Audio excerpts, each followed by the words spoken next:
moja na bado unaona tu kazi haiendi venye nataka. Hata watoto sijui tunapeleka shule na nini. Watu wote, dunia yote iko sawa. Dunia yote maneno imeharibika. Sasa hii maneno ya corona imeharibu kazi yote. Hata tunasema iishe. Kisungumzia maneno ya locust imeaffect kwanza area ambayo ya watu wafugaji, ambaye tunafuga tunalisha. Ile nyazi ambayo tulikuwa nayo locust imemaliza zote, ambaye tena tukitazama kwa upande ya mvua ionekani. Sasa tunaona kwamba locust imetuumiza sana katika hali ya ile nyazi ambayo tulikuwa nayo, especially katika hii area ambayo tunakaa. Locust zilikuwa mingi hapa na hata sasa bado ziko ambazo tunajua kwamba sikiendelea hivyo tutakuwa affected kabisa, hata mifugo inaosaisha katika hali ya kiangazi. Ukiangalia pesa hakuna, cause watu kazi mingi, kuna kazi zenye walikuwa wanafanya na saizi hawafanyi, masaa ya kazi ikapungua. About the curfew, inabidi tu atoe mara moja, cause hakuna kitu yenye inasaidia na hakuna kitu yenye inafanya inarudisha kazi za watu nyuma. Na hiyo uchumi imekuwa mbaya na kazi pia imeharibika. Kwa hivyo hiyo uchumi kutoka corona ianze, kazi imeharibika kabisa. Kama kwangu kwa driver, kwa wiki tunaenda mara moja, hakuna abiria wanasafiri kwa sababu ya kuogopa corona. What I would like to urge the government is that we need the government to come up with a mechanism how they can help our community so that we solve the sustainable issues, because our community, they are hungry. We don't have food. We don't have, that shelter.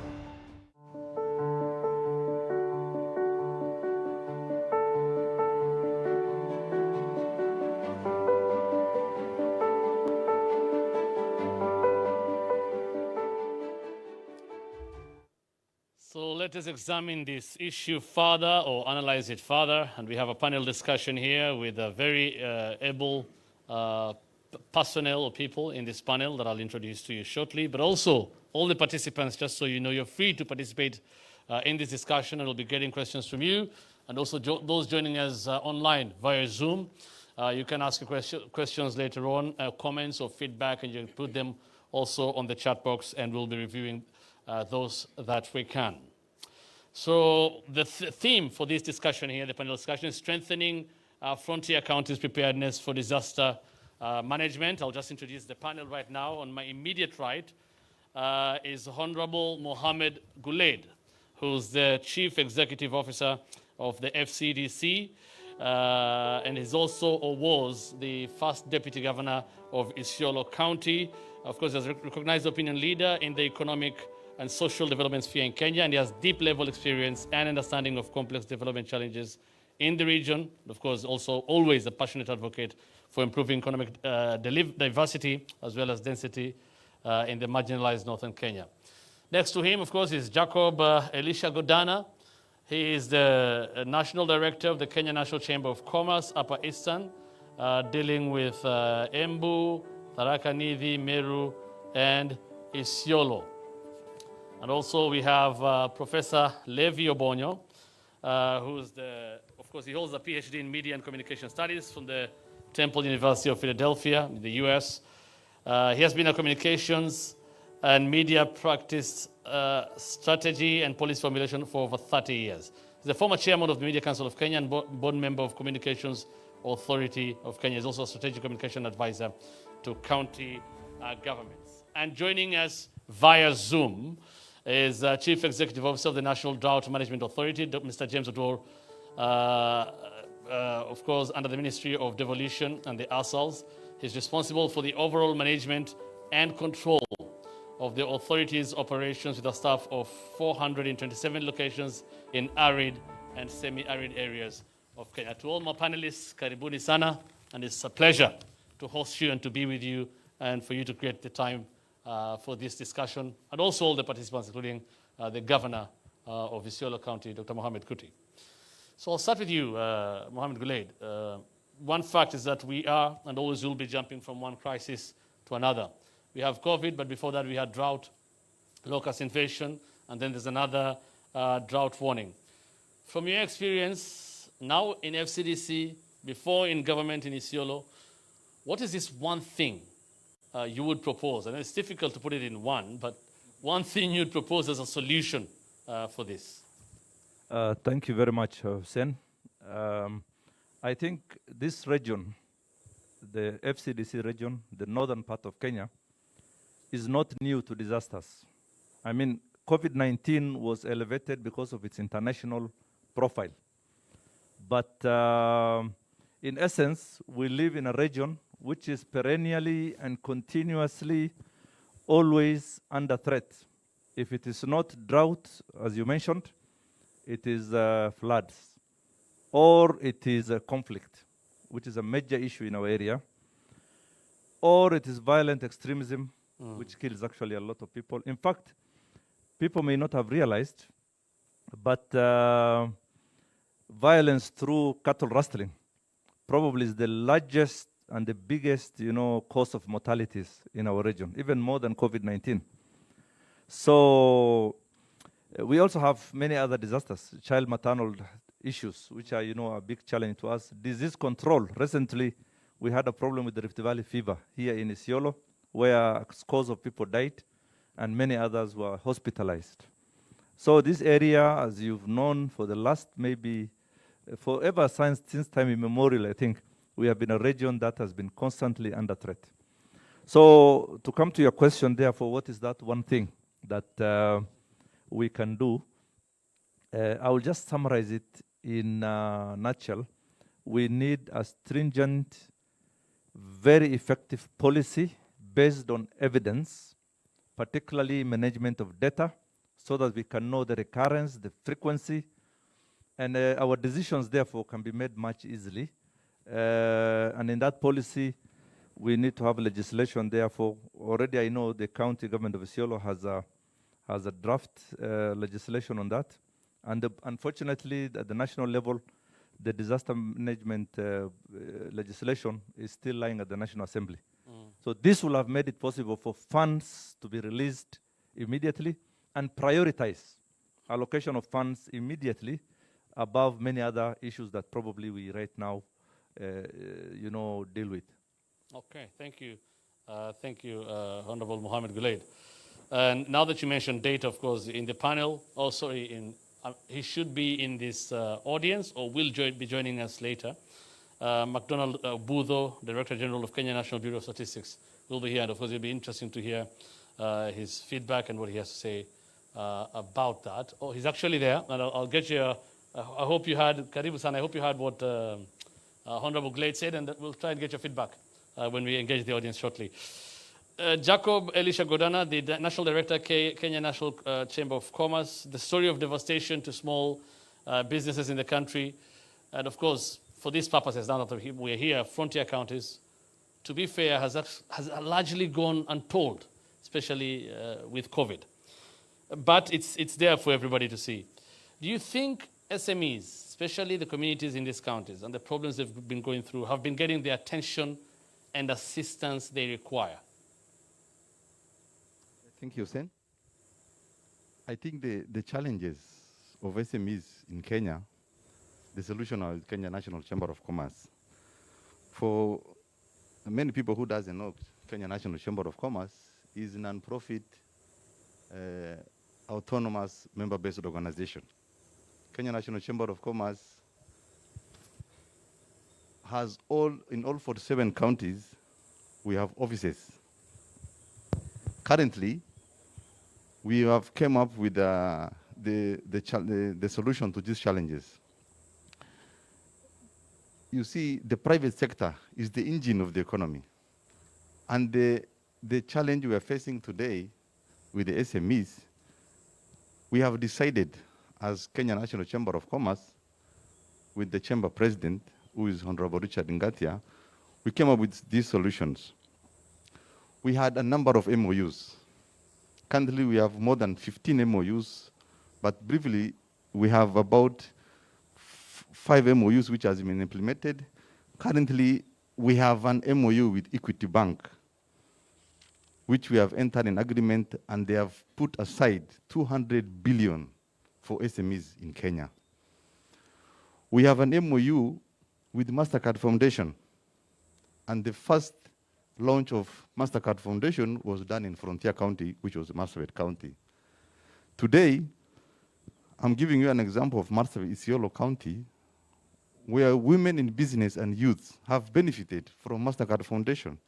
Over 330 members of business community in Isiolo, we have given them 30,000 without collateral, 0 fees. There's no charges. They are paying within 2 months. Those are for MasterCard Foundation. We have MOU with NPS, National Police Service, where the matatus are being harassed by the police. We have agreed with the coordinator for Upper Eastern, Mr. Muivanda, the challenges facing Upper Eastern. Yesterday, we had a community policing session in Marsabit, and we are trying to roll out in all the frontier counties.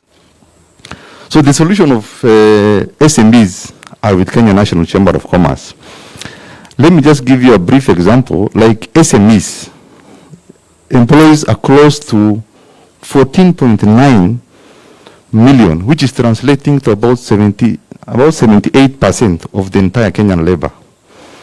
Kenya has approximately around 7.4 million SMEs, which collectively contributes about a third of the gross domestic growth. SMEs have been facing a lot of challenges: lack of capital, harassment by the county government, lack of comprehensive policy, conducive environment, and they don't have knowledge for training. As Kenya National Chamber of Commerce, we came up with the solution to this. We have a market access, which we have started training in all 47 counties. If you go to Isiolo County, the chairman of Isiolo County is the nickname we call him Laros. We have an established Kenya National Chamber of Commerce office. If you are a woman in business in Isiolo, kindly go and apply tomorrow. You will get your money within 15 days, and you will pay in 2 months' time. We have started a technological skill management, where the chamber secretariat in Isiolo and all 47 counties, we are planning to train them in the next 2 months. We have strategic partners, the one which I've said. We have more than 15 because of time. I just give some few. We have MOU with KRA, which we have started. In fact, Isiolo is one of the benchmarking counties because our nearest office is in Isiolo. We have also an MOU with the COG, and I'm very happy to inform you that Marsabit and Isiolo County have been paying pending bills. Marsabit have paid 95% of pending bills through Kenya National Chamber of Commerce. We have brought a session where the governor have a round table with the business community, and I'm requesting my good friend Dr. Kuti, because we had many meetings with COG chair where we have agreed to stop the challenges we have, especially in Upper Eastern and all over the country, for the harmonization of the business community. I buy potatoes and shop goods from Meru. I'm paying the same to Isiolo County and Meru County. We have decided at Kenya National Chamber of Commerce to harmonize this trade regime, where we can sit with COG, and we have agreed. We have coupled those SME export. We have started one last year. The first SME export was in Nairobi, which was organized by Kenya National Chamber of Commerce and the Standard Group. We are planning to enroll SME export in all the 47 counties. Okay. Your Excellency, we have agreed to start with your county. because we know the Isiolo, we are sitting on gold mine as the people of frontier counties. Marsabit, Isiolo, and frontier counties, if you check what we have, an example of this restaurant, there's no need why people should go to the suburb or Dubai when we have such a restaurant in Isiolo County. Okay, thank you very much, Jacob. From how you speak, I would think you have no problems, and the SME sector have no problems. But maybe you can tell me later what more support you need, because definitely you need more support. Do we have James Oduor, the CEO, National Drought Management Authority, now via Zoom? Can he hear me? Here, I can hear you clearly. Thank you so much for making time for this. You've fairly done a good job in terms of early warnings. But despite all that and the early warnings that you give, there are still some predictable patterns of crisis in this region, like drought. And of course, you've already given another warning for drought. So why do you think, as people say here, it is not a matter of if but when, it will always happen. So why do you think we find ourselves always reacting to crisis? How do we move from being reactive to proactive? Thank you very much. Two issues here, actually three issues. One is on the early warning system that we give. This is a community-based early warning system. It is in the county, and we collect data from communities themselves constantly, regularly, on a monthly basis, sometimes even bi-monthly basis. And we also collect data from other stakeholders and other institutions also at county level. Finally, that data is analyzed. It tells us what is happening currently vis-a-vis what should be happening. It also gives us the direction. Either you are going on the right side, or the situation is going on the wrong side, or we are heading on the red side. And it gives what should be done if you don't want to reach that emergency, or you don't want to reach the red. This is discussed by the county steering group, sometimes chaired by excellencies the governors, or even county commissioners, and then approved. And we believe it is a very, very good tool, a decision-making tool, that can make us see what is coming, can make us prepare, and can make us take early action or take timely action to make sure that we prevent whatever negative thing that is coming. But when I was saying, the issue is always like this.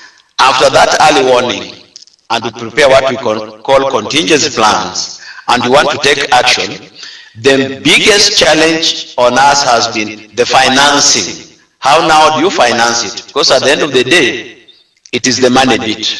And I think that has been the challenge. Now, we have done a few things on that challenge, both in the long term and the short term. Sometimes it is the government providing resources, reallocating their resources for development to emergency. County governments also do the same. County governments also use sometimes their percentage of their budget to respond and all these things. But at the end of the day, what we require are proper financing instruments. If we don't do that, the early warning will be there, we'll be seeing it coming, but will not be responding adequately and in time. So for example, in drought, we now have what we're calling National Drought Emergency Fund. We have come a long way, we have prepared the regulations, they are approved by Parliament, they have been gazetted, and anytime now, the fund will be operational. When we have that kind of money, where the government will contribute, the donors will contribute, then we can respond in good time, and we can also do long-term sustainable development to build resilience and also to reduce vulnerability. But that kind of financing instrument, one tool is not enough. We also need others, like for example, the insurance, that can be one of them. We have government contingency plans. We have another one we call CADIDIO, catastrophic drawback option, where the government can use the money and get the money back from World Bank. So that is what we require. We require financing instruments, cash, maybe set aside cash, put somewhere, or cash for responding and also doing sustainable development. Otherwise, in terms of strategies, we have this, in terms of way forward, all this, but at the end of the day, for us to take action, it is the financing which has been very challenging. Thank you. I'm just a bit concerned, particularly I thank our CEO, but I think there's a lot of emphasis is putting also on donor funding, donors coming in. I think we need to outgrow that thinking, because as long as we keep on thinking donors must come and help us, we end up forgetting, putting our house in order. Some of these challenges have been there from time immemorial. So the earlier we start knowing and noticing and prioritizing, the better for us, I think. From my thinking, apart from finance, which is everything, it's very important. I don't know, and the governor is here, and you've been in government before. How straining is it then? Because you are in a country with other counties, you have your budgets for development, just like other counties, but every moment you are fighting one disaster and another. How will you ever realize development? And not only about funds, because now you also have to deploy resources in terms of manpower. Your labor that will be doing this mostly, like the CS was talking about, every moment, from time to time, is creating technical committees to deal with one problem. And this same technical committee are people who are supposed to do other developmental work for their counties. So I'd like to open it up and see if the governor, I don't know if you would want to say something about it. Let's give the governor a microphone.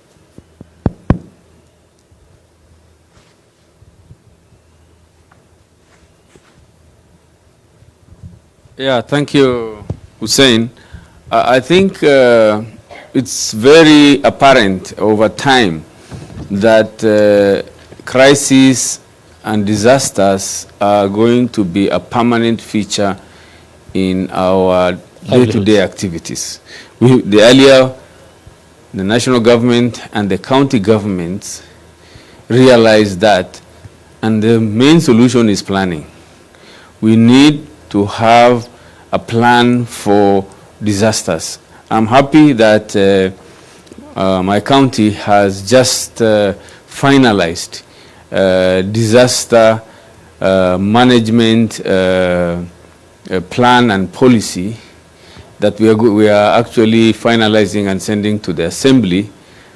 And also we have emergency fund policy that also has already been passed, and regulations are the things that we are waiting to be passed, so that we have in our budget, just like we are planning for water, just like we are planning for roads, just like you are budgeting for all these needs for development, we need to plan and budget for disasters. And that is actually the main, because it is now with us, one way or the other. And it has always been with us. Fires have always been there. We get houses burnt down every day, and the county has to come in and support the victims in one way or the other. Floods have always been with us. Droughts have always been. Conflicts have always, all these disasters. It's just now COVID has raised the profile because of its global effect. It has now raised the profile and given us a new thought about disasters, but they have always been with us. And we only rush at that time when it happens. But I think now we need to realize that just as we plan for development of various sectors, we also have a plan and a budget for disasters. Thank you. And Honorable Leader, I want you to weigh in on that shortly. First, let me get Professor Obonyo's views on this issue. I know, of course, there's a bias for communications for you, and we'll talk about that later, but of course, you have been in media for a while, and you've been following these disaster happenings all over the country. What would you see as a solution then? Governor is suggesting a very good solution now that we have in areas that are prone to disasters. We have budget and also, I believe, personnel and departments set up just to deal with that. How would we, yet we have, for example, the equalization fund coming from the national government, and we have the allocations to counties. That would mean another kind of allocation coming in from the national government to these countries. How do you see that from your own perspective, Professor Boya? Thank you so much. And I think there's a very helpful conversation coming from policy centers and what is being thought through that process. But I think also the building of the capacity of individuals to respond to some of these situations at the individual level. He's just made a very explained in detail the kind of support that is available, which is not known to majority of the people. And the whole process of informing individuals at their very level to be able to build their resilience and their capacity. So how do we get this information to the people? And as you said, of course, my bias is towards the media and how we can be able to develop policies that will build that capacity. And I think at the moment, the policies that we have within the media sector do not help us very strongly to respond to disaster and crisis, in the sense that the media in this country is predominantly commercial.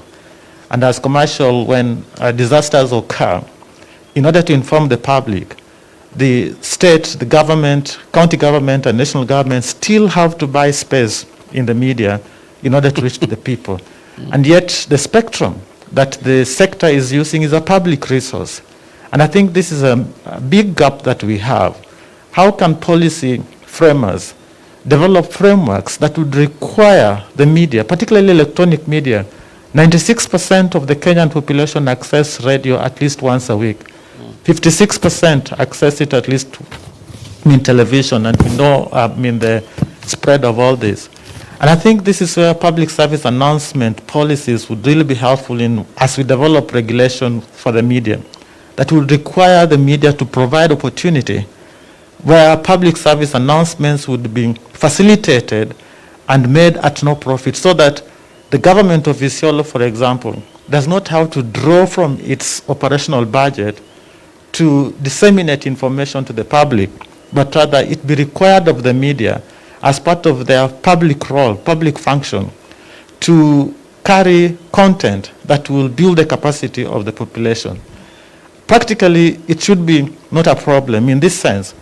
If you have 1 minute, sorry, if you have 60 minutes, and we require you to donate 30 seconds out of the 1 hour to give to the public so that we can spread the information about land clashes, about COVID, about everything, malaria, you name it. And what we require is that the announcers would tell the public within 30 seconds of every 1 hour in terms of what to do. And this be built into policy, into regulation, so that when you are applying for the renewal of your certificate of operations, of license at the communication authority, that you account for how you service the community through providing this time. I think it will really go a long way in terms of building the resilience, in terms of warning the public where we are. And this is a debate that we haven't had, but I think it's a debate that we must have. And I don't think it's just limited to frontier counties, but across the country, because in every part of this country, there's some disaster happening at one time or the other. It might be drought in the northern part of the country. It might be floods in the other part of the country. It might be malaria in the western part of the country. It might be famine in other part of the country. It might be in Nairobi, littering the city anyhow. And all these things I think we can address. And one of the debates that we need to have in the media sector in terms of building the capacity is how, in formulating the regulation and policies, we can build in a provision that would require the electronic media particularly to provide free public service announcements to the public to help support this, so that we don't draw from the budget that would buy drugs to pay for the media. I think I understand completely the necessity for the media to make profits, but we can make them from elsewhere. Of course, and definitely giving back to the community. Certainly. It makes sense. It's generally what we're also saying in as far as mitigating drought and other disasters are concerned, that now you're supposed to create another budget from the budget you have limited already in the county to fight this. And then the media will also claim some money from you to tell their people, their own people, that there are problems and this is what we are doing about it, that is the best way to go about it. And maybe just to add that, even as we wait for the national policy formulation, and the debate is not there yet, but what can we do even at the county level It will require media that is operating within the county in terms of engagement to be able to make that, to function in that process, to function that way. For example, at such times as this, that the county administration would mobilize the entire media and then be able to have this conversation. And I think even at the level of gentleman's agreement, that we can be able to do something as we campaign for a national policy on this issue. All right, thank you, Professor Obonyo. You wanted to say something before bringing in McDonald Obudo, and you had said something, Honorable Glade, you had talked about data and data on time and how it will help in this mitigating of drought. I want to bring in the views of McDonald Obudo, the CEO of the Kenya National Bureau of Statistics on this. Please go ahead. Thank you so much. Thank you so much, Hussein Mohammed, for the chance. Now, one issue on what has been raised in terms of the data management, and particularly at the county level, there are a few issues that we need to implement. The current Statistics Act, which was amended in 2019, actually provides for the concurrent function of statistics at the county and the national government.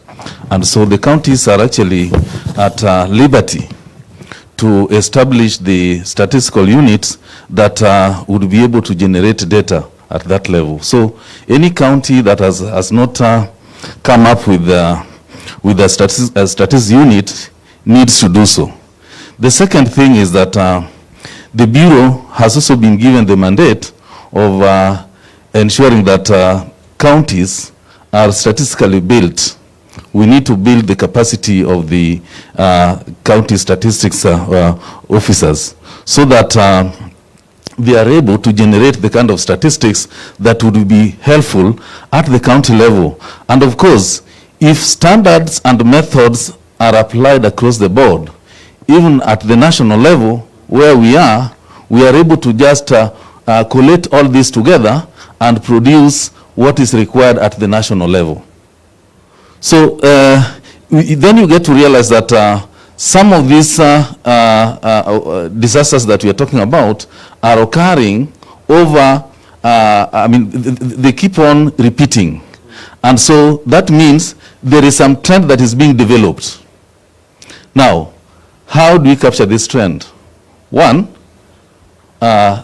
first collect data, both from the national and county government in Isiolo, for example, so that you come up with what we call county statistics abstract. Now, county statistics abstract is something that we started doing in 2013, 2014, and we produced the first set of publications in 2015, which was having data for 2013 and 2014.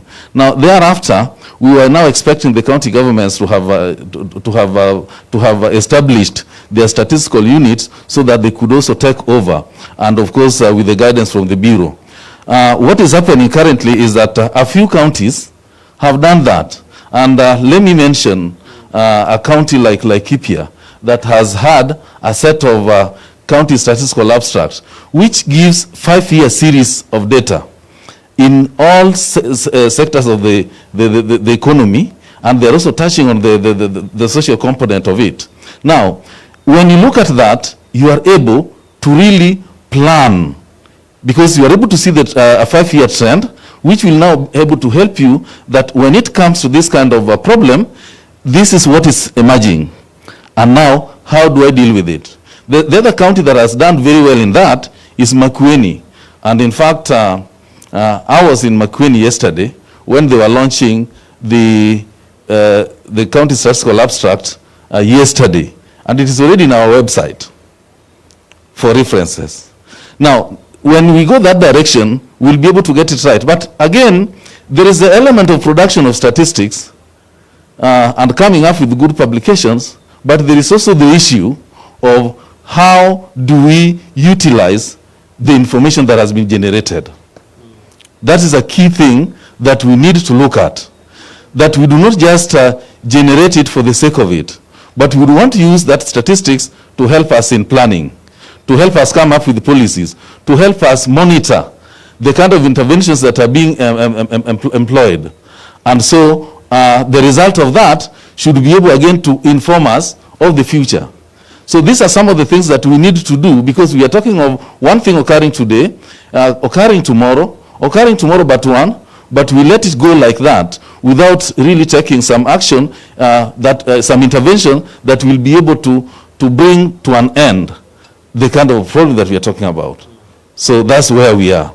And I can confirm to you, Hussein Mohammed, that the Bureau is very much available to really support our county governments to establish those statistics units. Of course, it's not possible for them to mirror the kind of bureau that we have at the national level.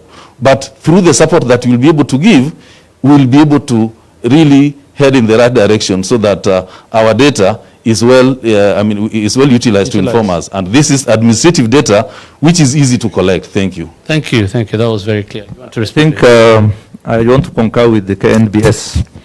Most of the time, particularly we from the frontier counties have... Did you say you want to concur or you don't? No, I want to concur, you want to concur on the use of evidence-based decision-making. Because most important thing, I think, is we need to prioritize also. Because, you know, we cannot afford to do everything at the same time. The challenges are so many, and we can only do so much with the data that we have.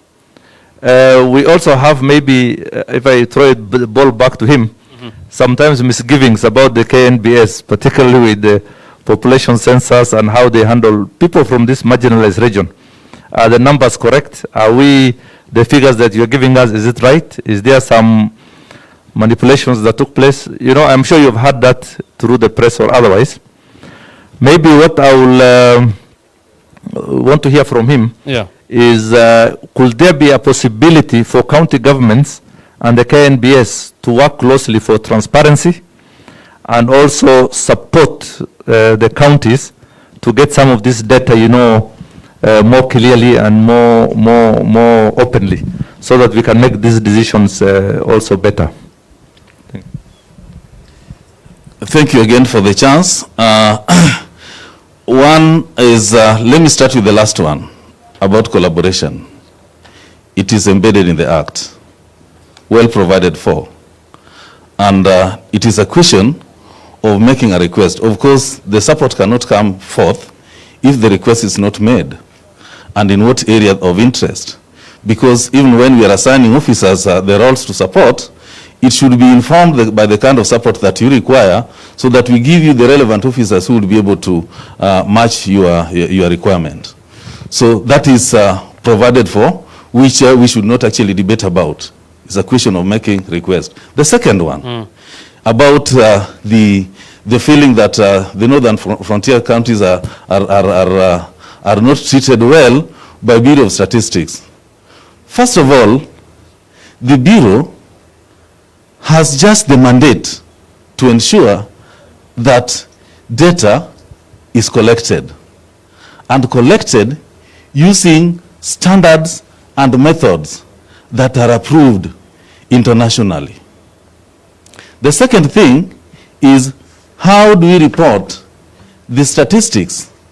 How do we report it? Now, let me take for example the case of Isiolo, where even after doing the mapping, which was leading to the census of 2019, the last one that we conducted, we noted a number of boundaries issues here and there between Isiolo and Garissa, between Isiolo and Meru, and that is actually was very, very common.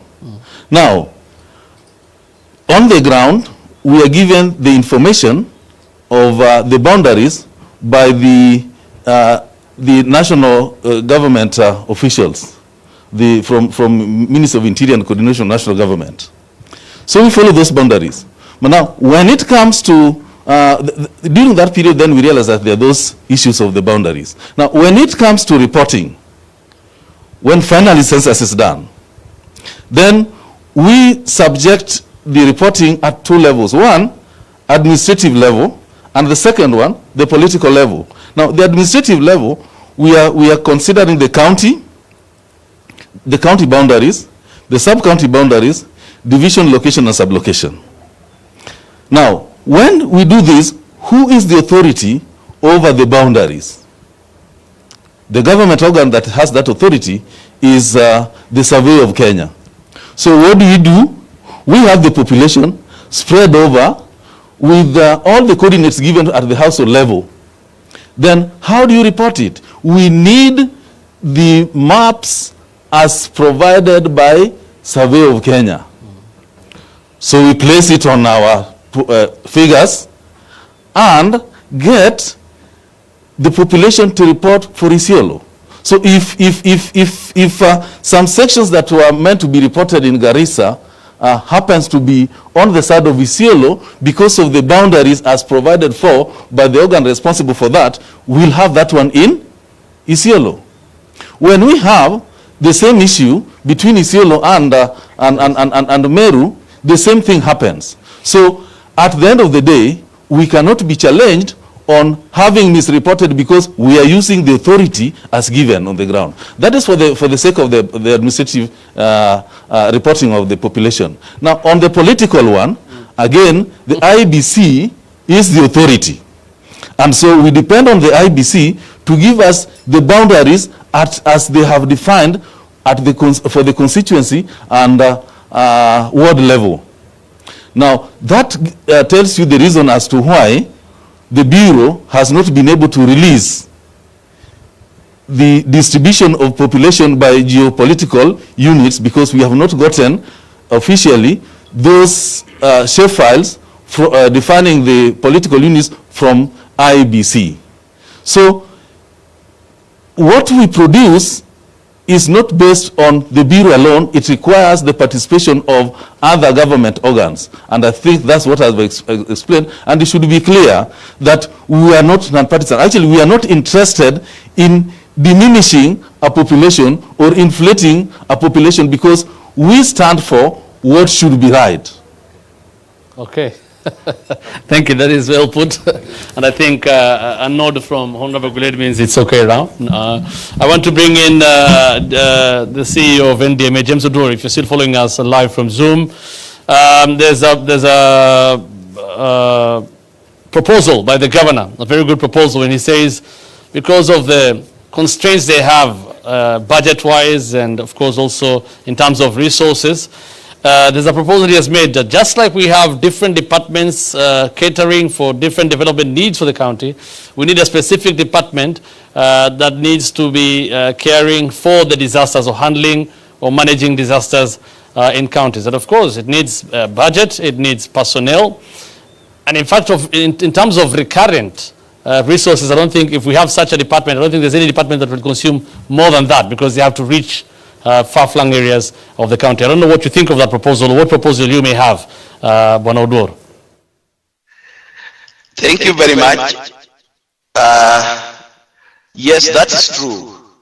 Because, for example, we have national government and also we have county government. For drought, it's very clear. When it comes to the issue of response, when drought is there, we prepare very contingency plans, and we know how much it will cost, and we know counties are supposed to respond because they are the front line. They're supposed to be the first responders, and then the national government now comes in to help the counties when they are overwhelmed.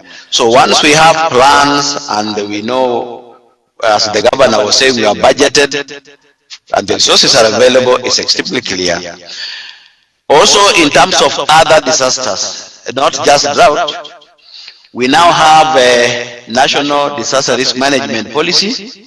It's not gone far, to the best of my knowledge. Maybe now it has reached the cabinet, it will go to parliament, and when that is enacted as an act of parliament, that will be a national one, and I'm sure it will be cascaded at the county level, so that it will be agreed.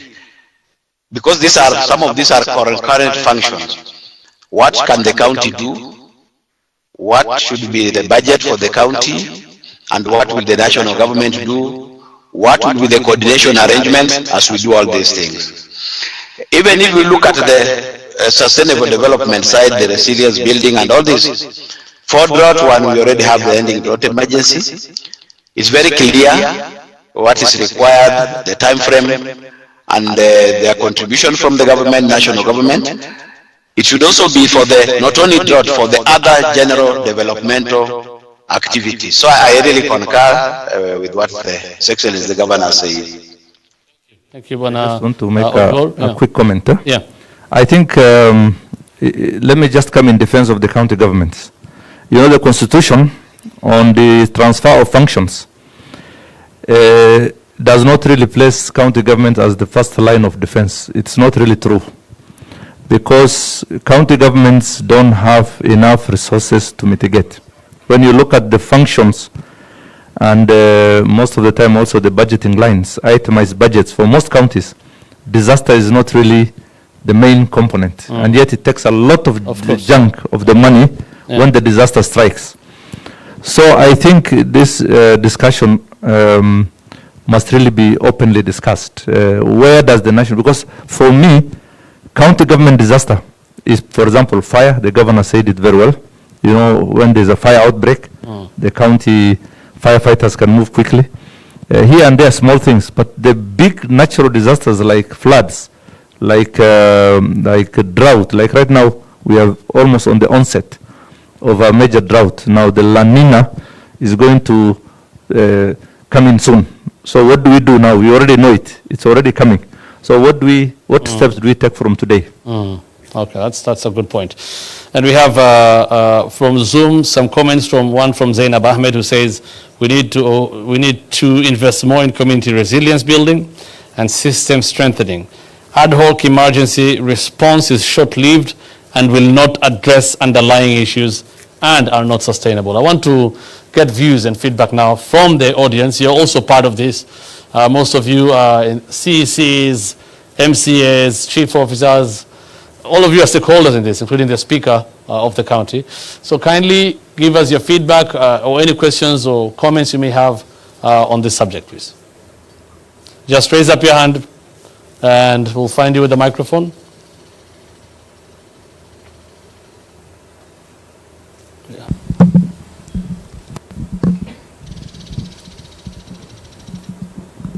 Well, it's still morning, so let's not lose that. Microphone.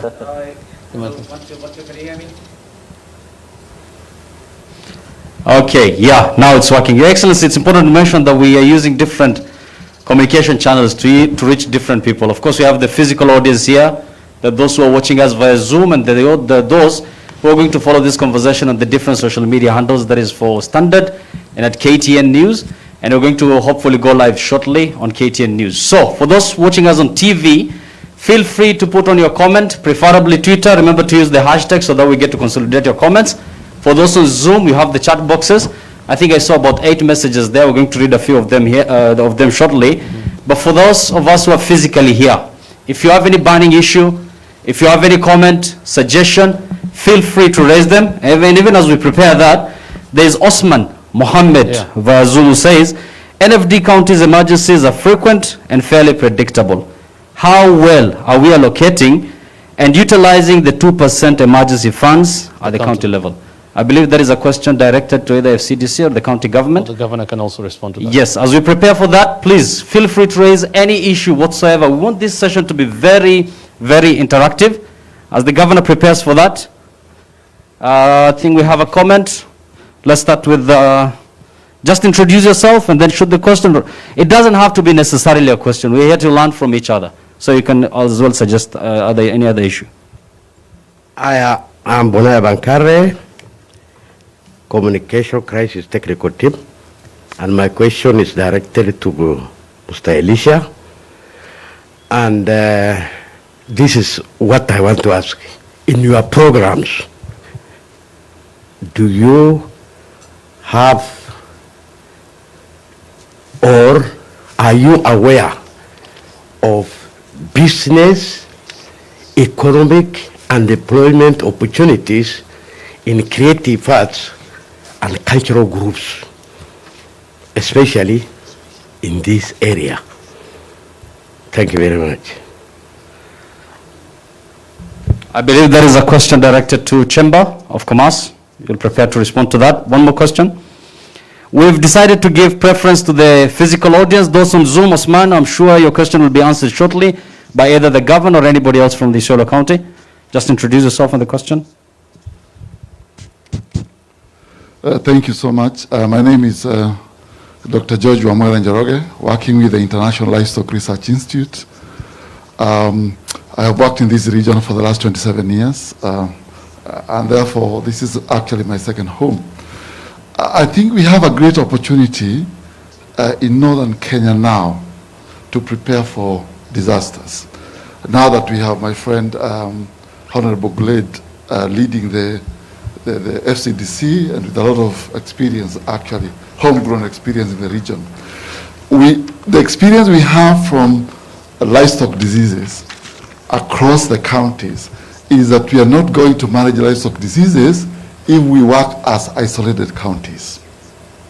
It will not work because our communities are dynamic, and it is us who knows that there are those boundaries. But when disaster occur, when there is drought, they don't even want to know their boundaries because they have to fed for their livestock. And therefore, I think as FCDC, as far as disaster management is concerned, they say that if you want peace, you prepare for war. And FCDC can help the counties to come together, generate enough and sufficient data that can be shared across the counties through platforms that are existing through technology these days. And only that will help us to be able to prepare when the disasters strike. The other comment that I wanted to make, very important, is that one of the challenges that we have seen as a research organization working within the livestock disease management space is that we don't have sufficient data on diseases going back to 5-10 years that can be shared across the counties.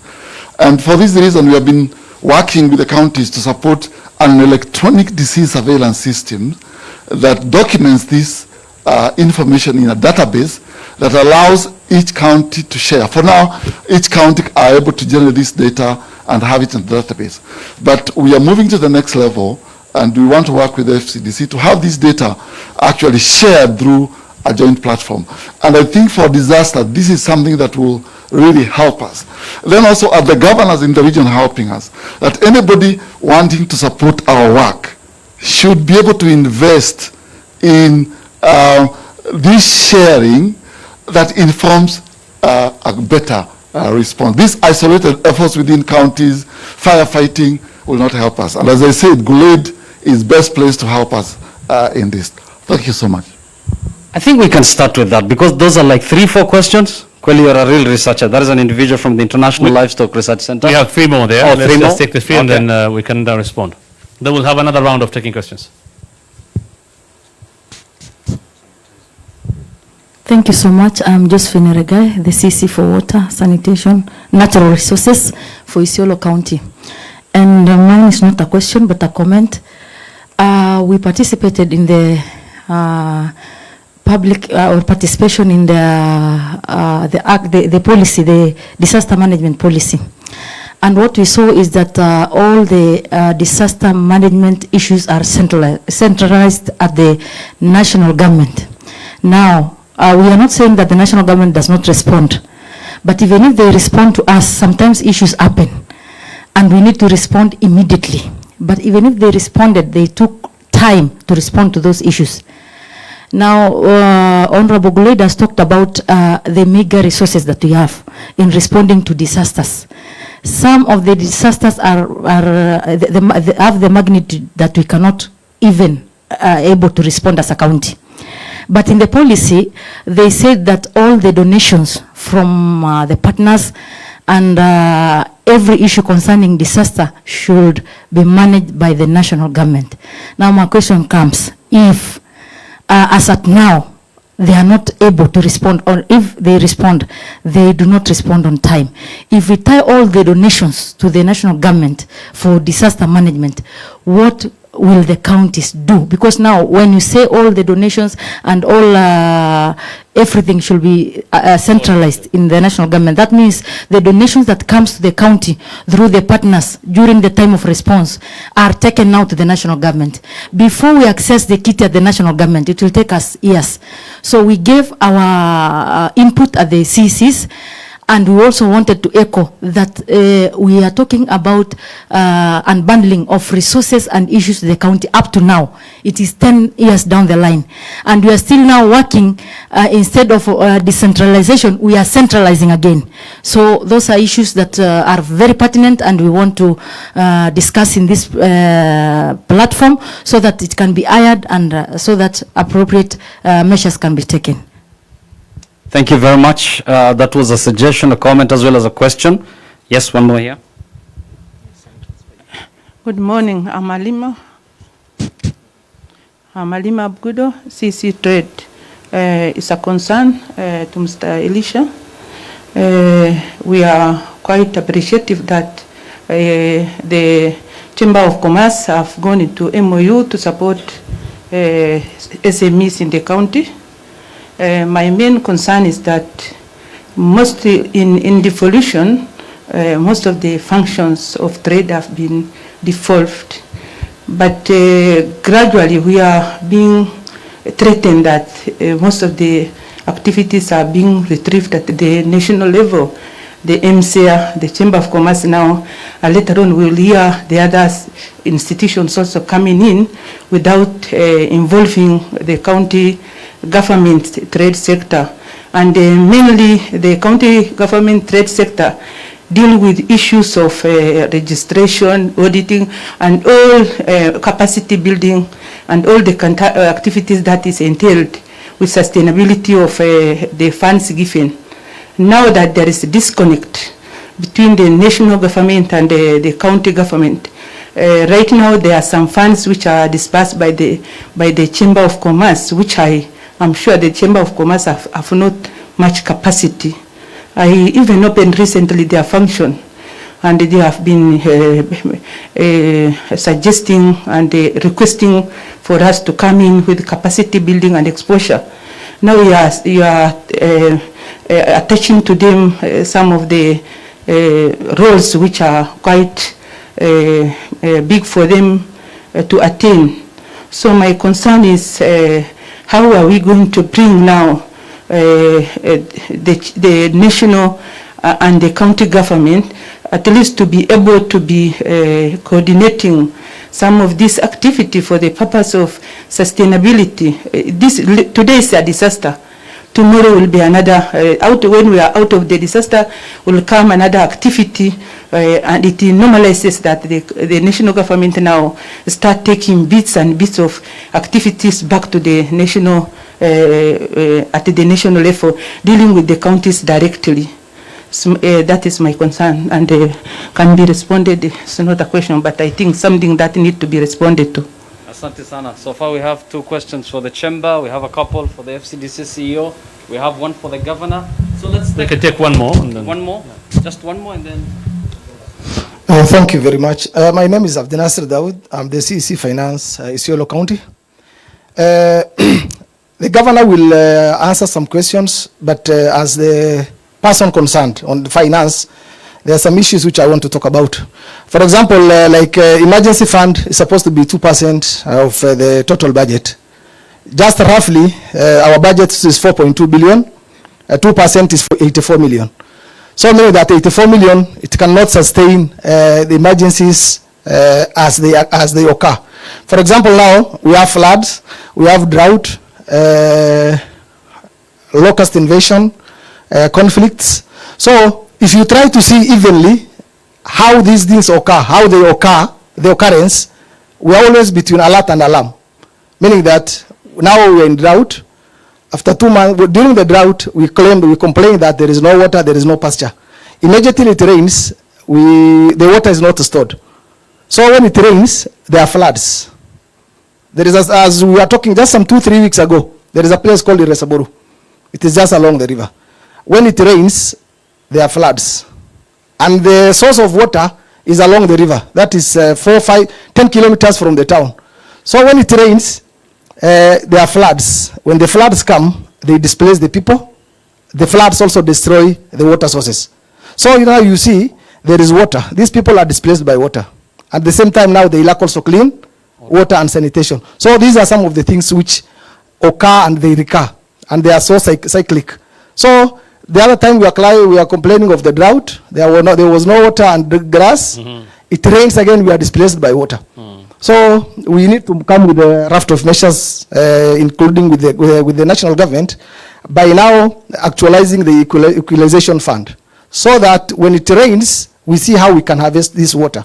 During the drought, we use this water for irrigation. And I just want to say that, like His Excellency Governor, I don't want to preempt it, but we are also here to say his manifestos. He has a plan for Kubikalo, which is along Wasonyiro. Out of 12 months in the year, Wasonyiro runs for 9 months. So if that water now could be stored somewhere, there will be food security, there will be pasture for our animals, and there is a steady supply for water. So we need to partner with our partners, the national government, so that how we can actualize this. Okay. Then there are times emergencies don't knock, and you don't know when they come. There are also some bureaucracies. For example, now we have the procurement procedures, which must be adhered to. There are no two ways about it. So there is an emergency.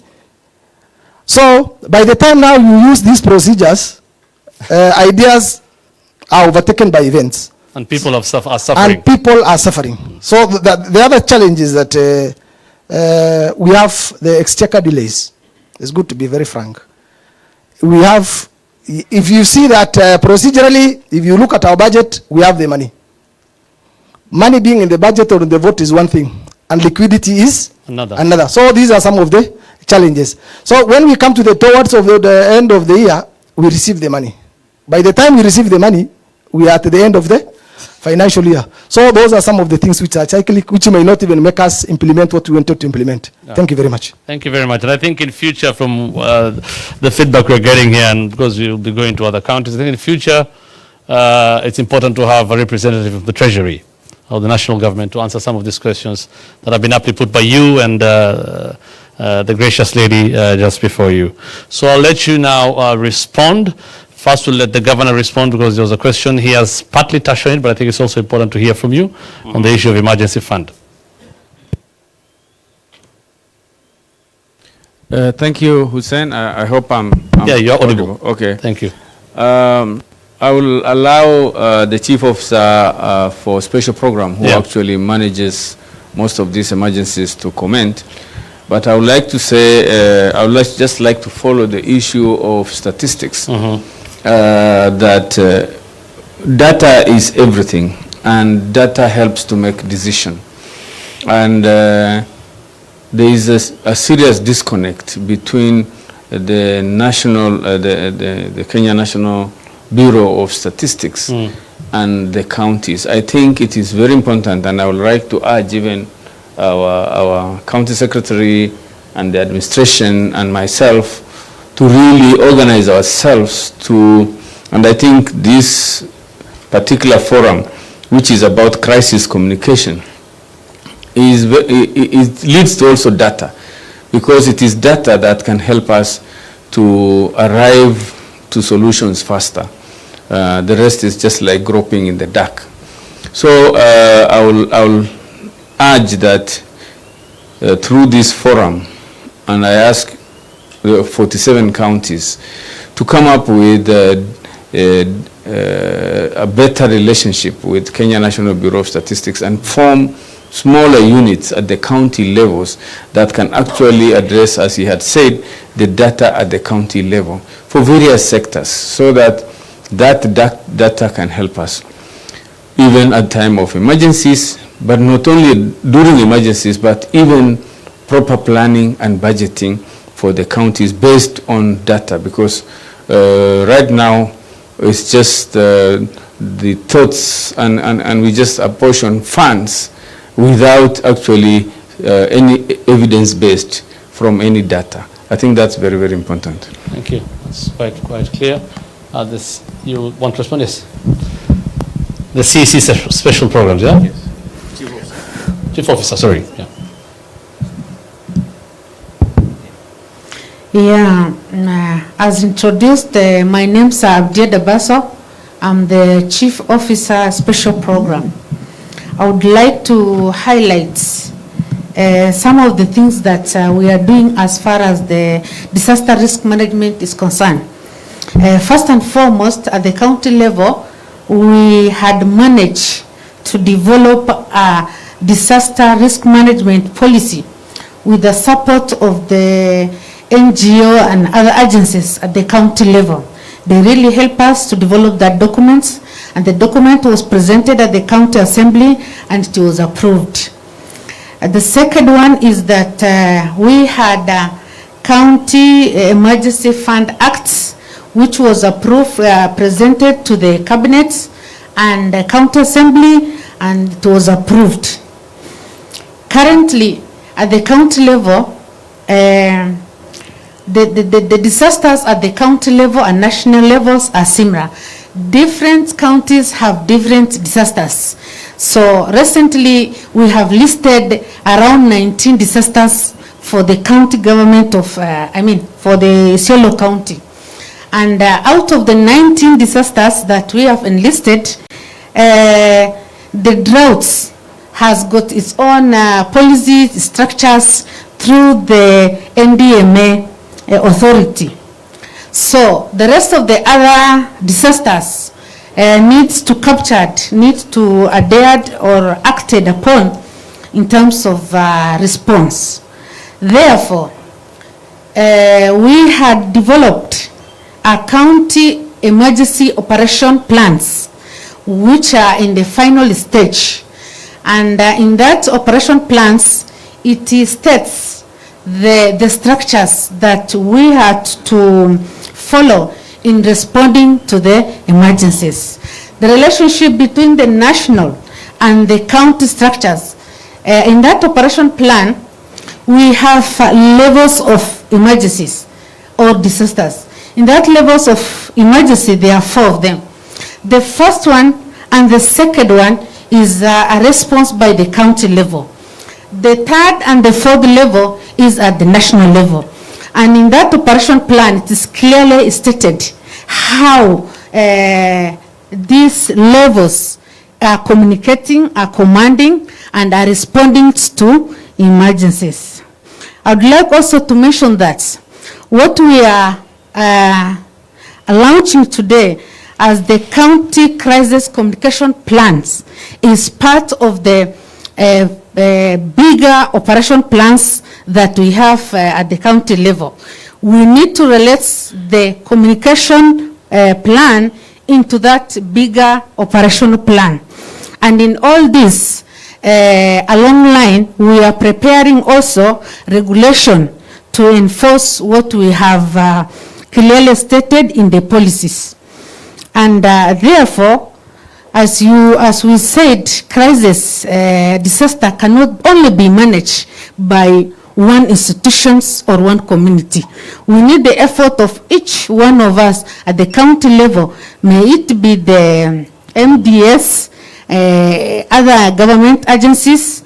We need to have command units that you can be able to respond to these emergencies. I think that is all what I have to say, unless... Thank you. Thank you. We'll now get our panelists here to respond to some of those issues that were raised. I'll start with you, Honorable Lady. Thank you, Hussein. I'll just, quickly go over some of the questions. One, I'll start with the disease control framework, which was raised. FCDC now has a disease control framework policy in place. And all the member counties have adopted.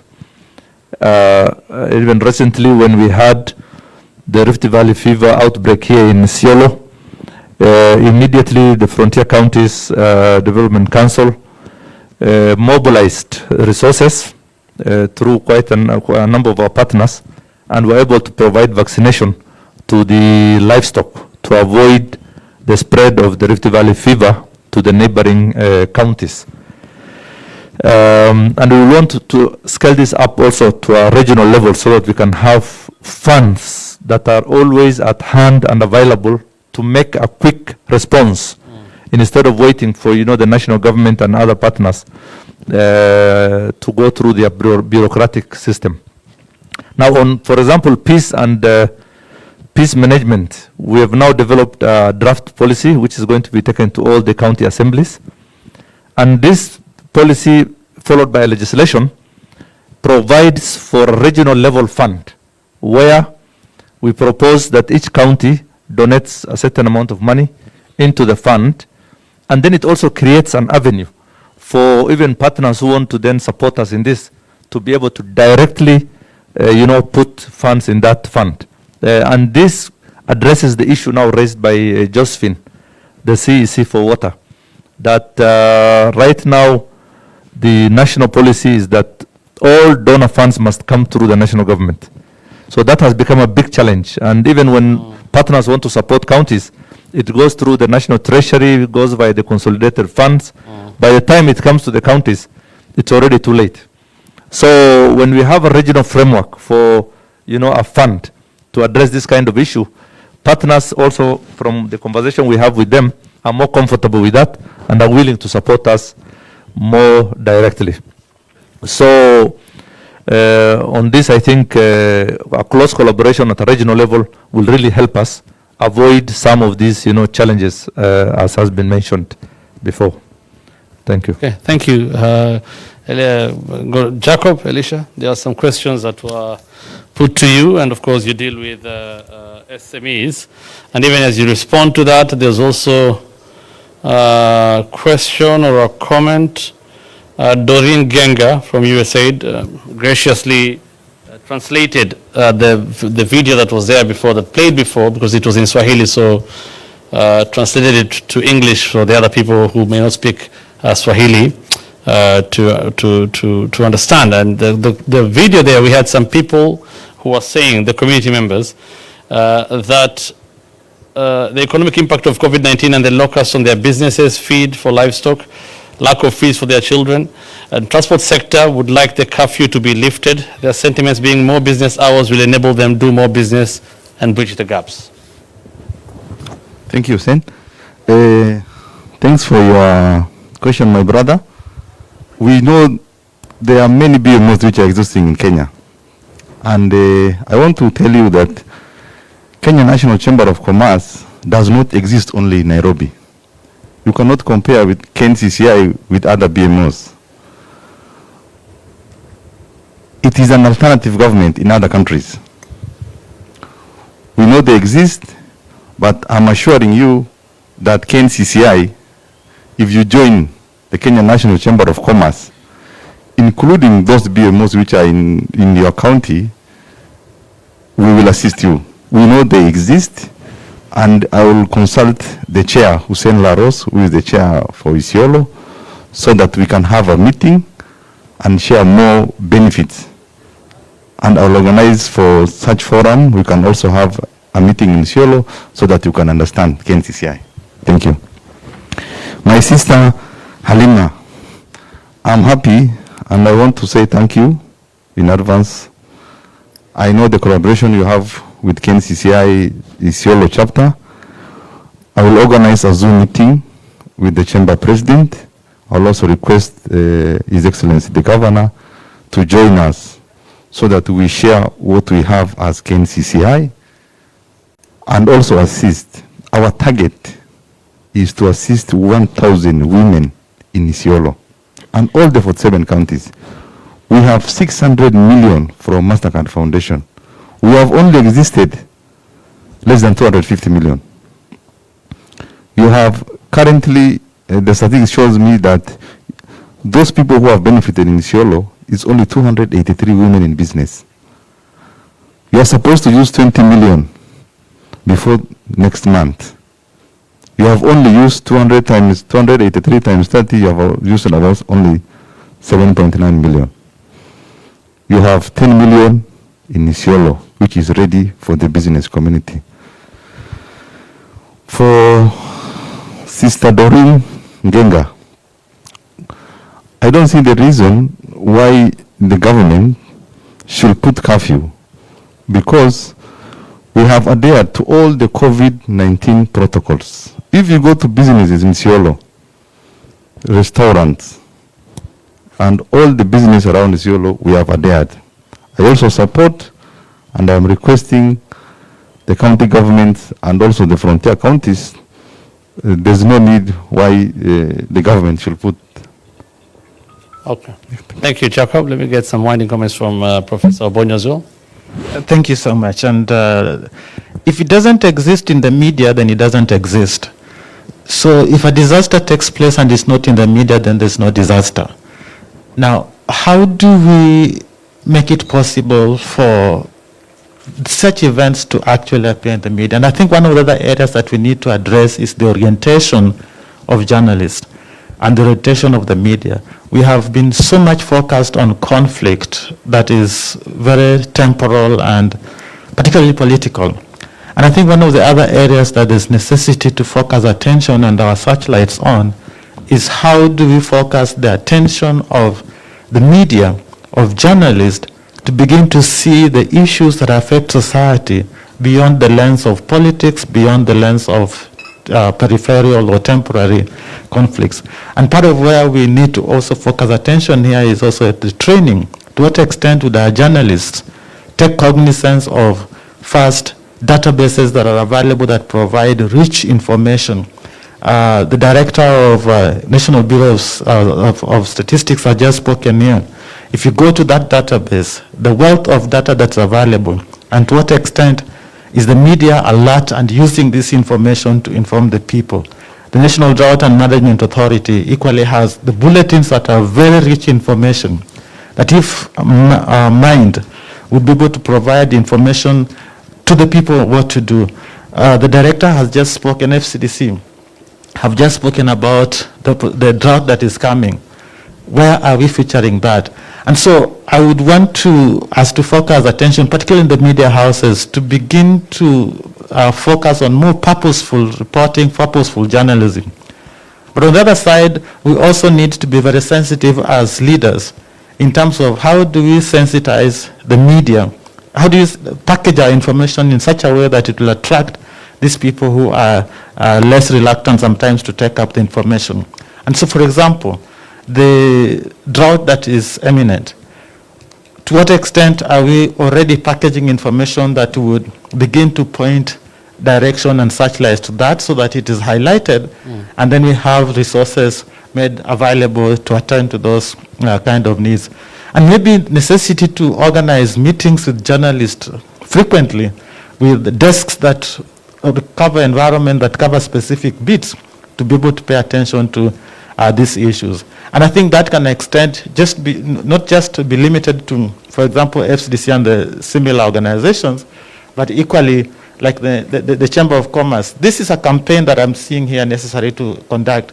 How do we focus attention of the ladies to the resources that are available at the National Chamber of Commerce that they can take advantage of, that will then save them the problem of having money with nobody to use, so that that money can actually be used. Thank you. Thank you very much, Professor Levi Obonyo. I'll have to close this now. I know there are so many of you who still have questions to ask. Sadly, we don't have the time for that right now because there's another program, and the governor has been sitting with us throughout this morning, and we have his official speech coming in later before he officially launches the crisis communication plan for Isiolo County. But keep the conversation going online in Zoom. The hashtag is Build Back Better, and Yusuf will talk about that as I hand over to him. But thank you so much to all of you as participants and the panelists, and of course, starting with Honorable Kuti, who's just been like a panelist in this conversation.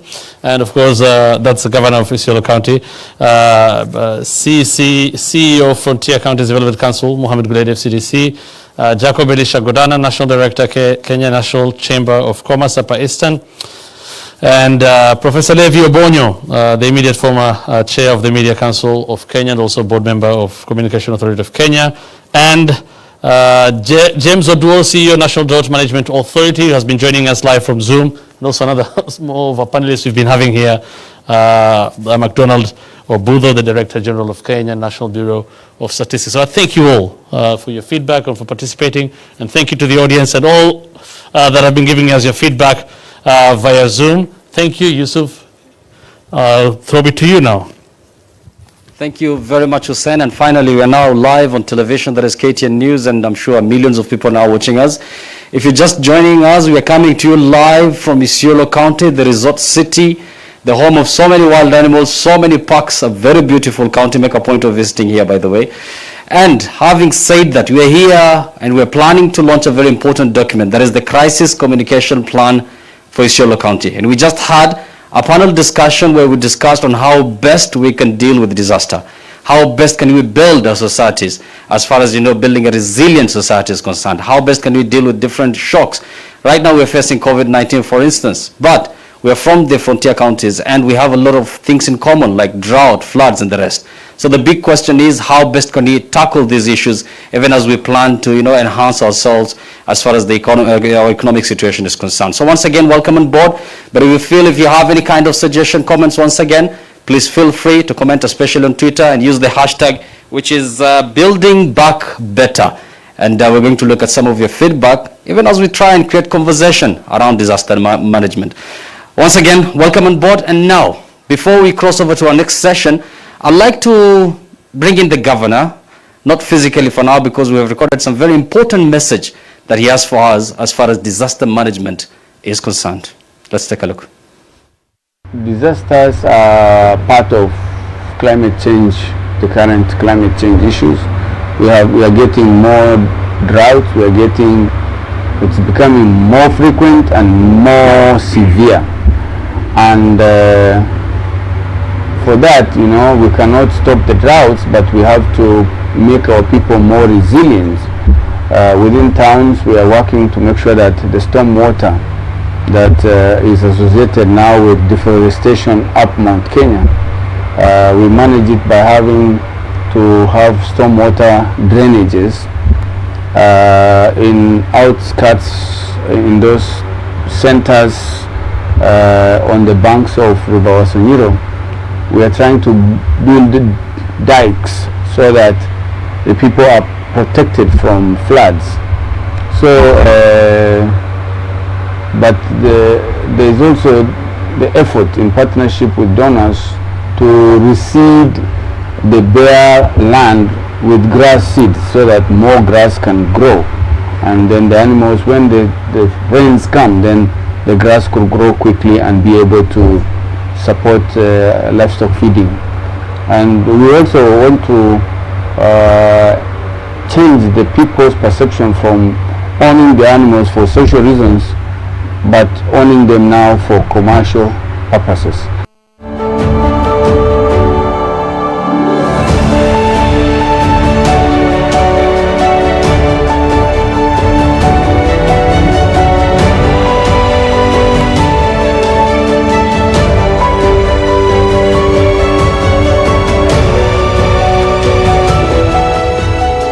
Hashtag Building Back Better. And that is the message that we're really trying to push today. So we're also here to try and learn from each other as far as the COVID-19 pandemic is concerned, how best some counties responded, what are some of the initiatives that they had put in place. So at this juncture, I'd like to invite the CEC Thread, who also doubles up as the CEC Health for Isiolo County, Mr. Wario Galma, who is going to take us a very short presentation and perhaps some of the recommendations or some of the lessons they've learned in dealing with COVID-19. Mheshimiwa, actually, let's just clap for him.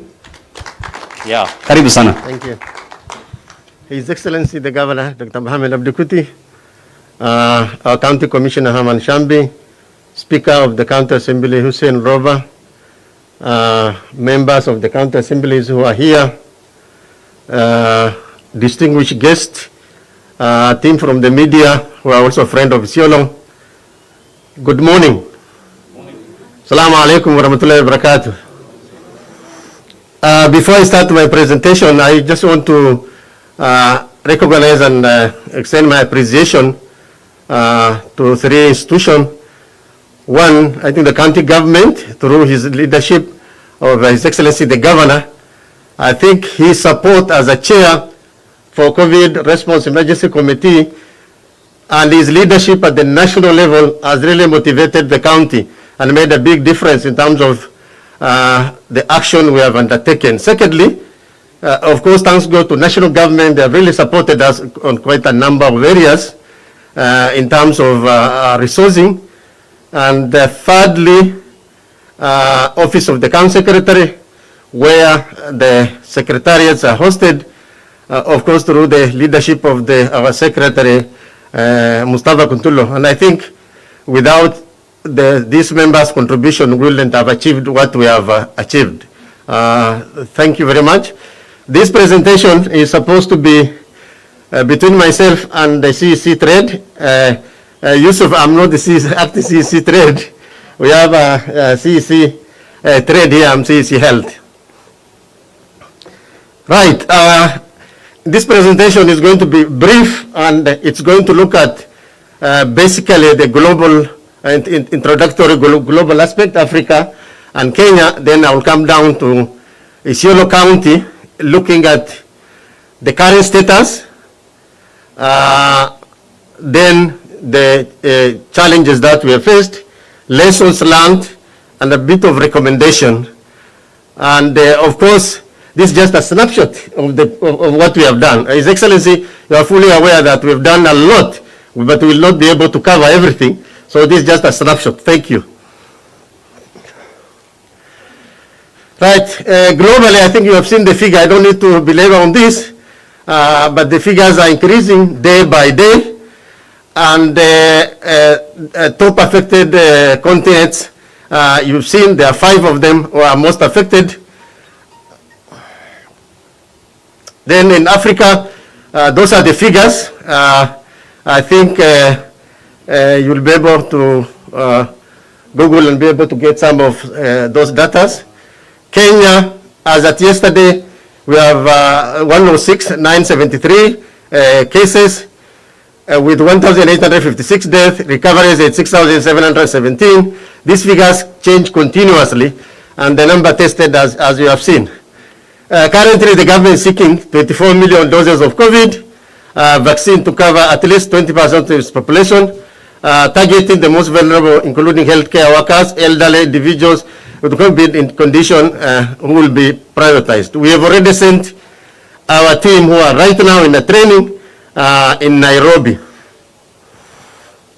At the county level, those are the total number of the people we have tested, with 268 positive. Male share the largest, with female 80. And then recoveries or deaths are 11, 2 at community level and 9 at facility, and recoveries are 257. These are age distribution. If you look at that, between 20 and 21 is the highest number, 91. So you can see the distribution of age. Those who are tested positive per sub-county, Isiolo take the largest share, followed by Garbatula and Merti sub-county the lowest. In health worker settings, we've tested 288, 36 positive, and 1 death. The county contact tracing, I'm sure quite a number of people have mentioned about the infrastructure, which is quite challenging. And our county secretary ably mentioned about the tracing, that contact tracing that we have done. So those are the figures, and currently a follow-up of 3. And health, human resource is human resource for health. Sorry, there is an error there. The number of health workers 600, CHV 760, number of ICU HDU bed capacity 13, and number of healthcare critical care staff who are trained and also seconded from the county government stand at 17. What's our county preparedness and intervention? The process that we have taken over time. So we've established, as being mentioned earlier, County COVID-19 Emergency Response Team, chaired by His Excellency the Governor and our County Commissioner, with a membership of 25. And then this cascade down to the sub-county COVID Emergency Response Committee team all the way to Nyumba Kumi. Robust surveillance and community engagement. Health workers trained. We initially started with TOTs and then later trained others. We've also managed to establish quarantine centers during the peak of about 9 facilities, and we use a school and isolation center with a bed capacity of 117. I think the bed capacity I've already mentioned. Coordination, collaboration and coordination with national government. I think I did mention this at the opening.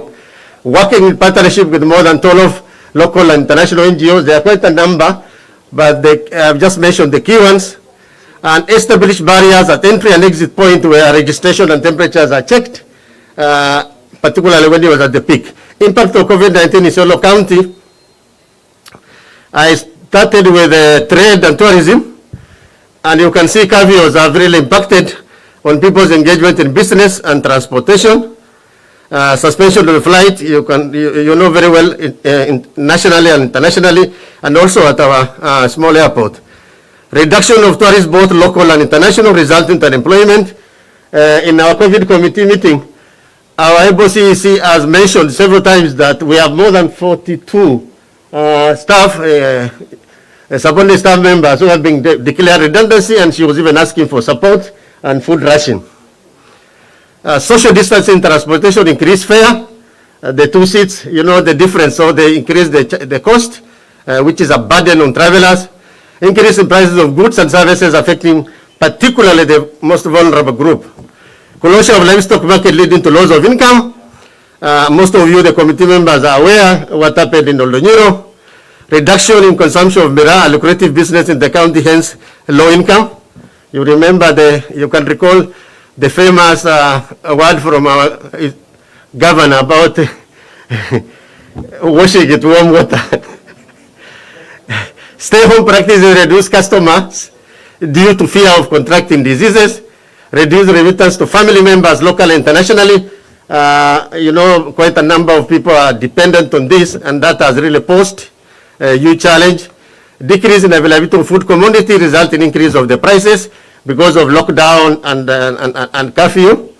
And reduction in access to credit by small-scale traders, SMEs, I think has been mentioned earlier. Education. Closure of school resulting in loss of education hours.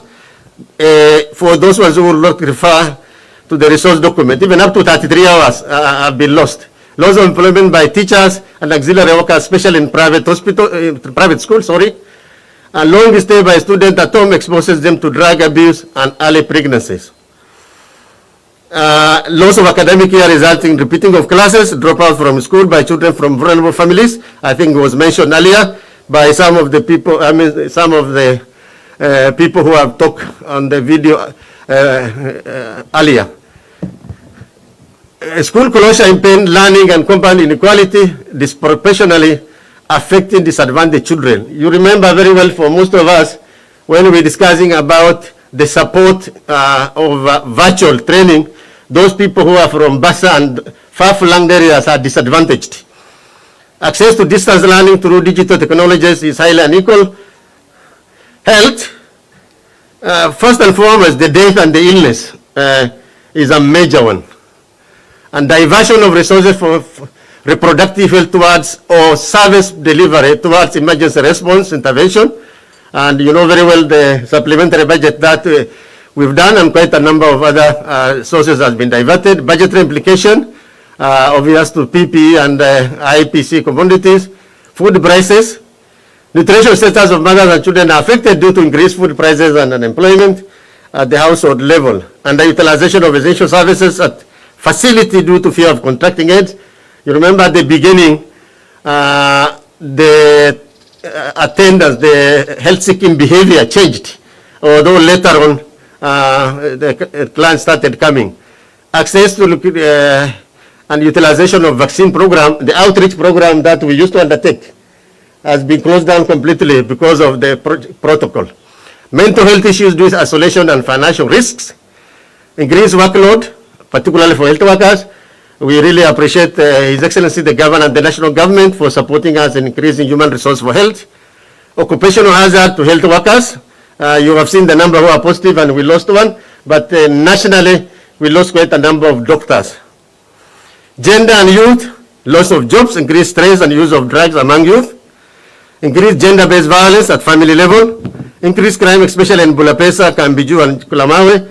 The county commissioner is here, and most of the time when we do the presentation in the committee, we came up with quite a number of them. Collapse of SMEs run by women, school closure increased also the workload at the family level.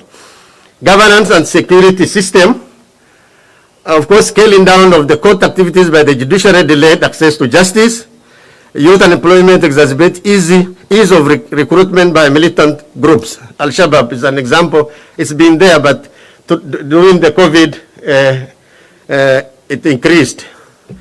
I want to mention a few of the lessons learned from COVID.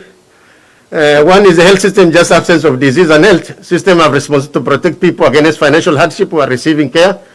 These are also experience we had during the NHIF, not covering for the vulnerable members of the community. Communication can extend community health use of local dialect and local media on health education. We've done that a lot of that local radio. Engaging with community volunteers and local administration helps or ease contact tracing.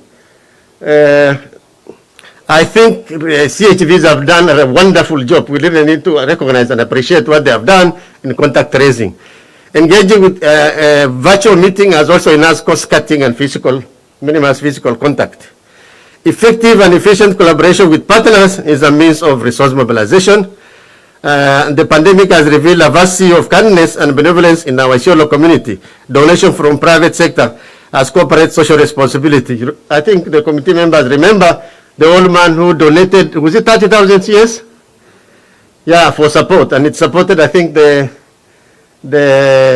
school in Kilimani. Quality of PPE is a prerequisite to minimize risk to health workers. There was a question which was being raised about whether the PPEs we are using are particularly the masks. Despite fear of danger of pandemic, the health workers have proved selfless heroism in caring for patients. I think as much as everybody fear, our health workers deserve actually that recognition and appreciation. They have done a wonderful job. Challenges, inadequate resources to address pandemic, weak institutional coordination and communication. We had a bit of a challenge between the county, sub-county, ward, and Nyumba Kumi.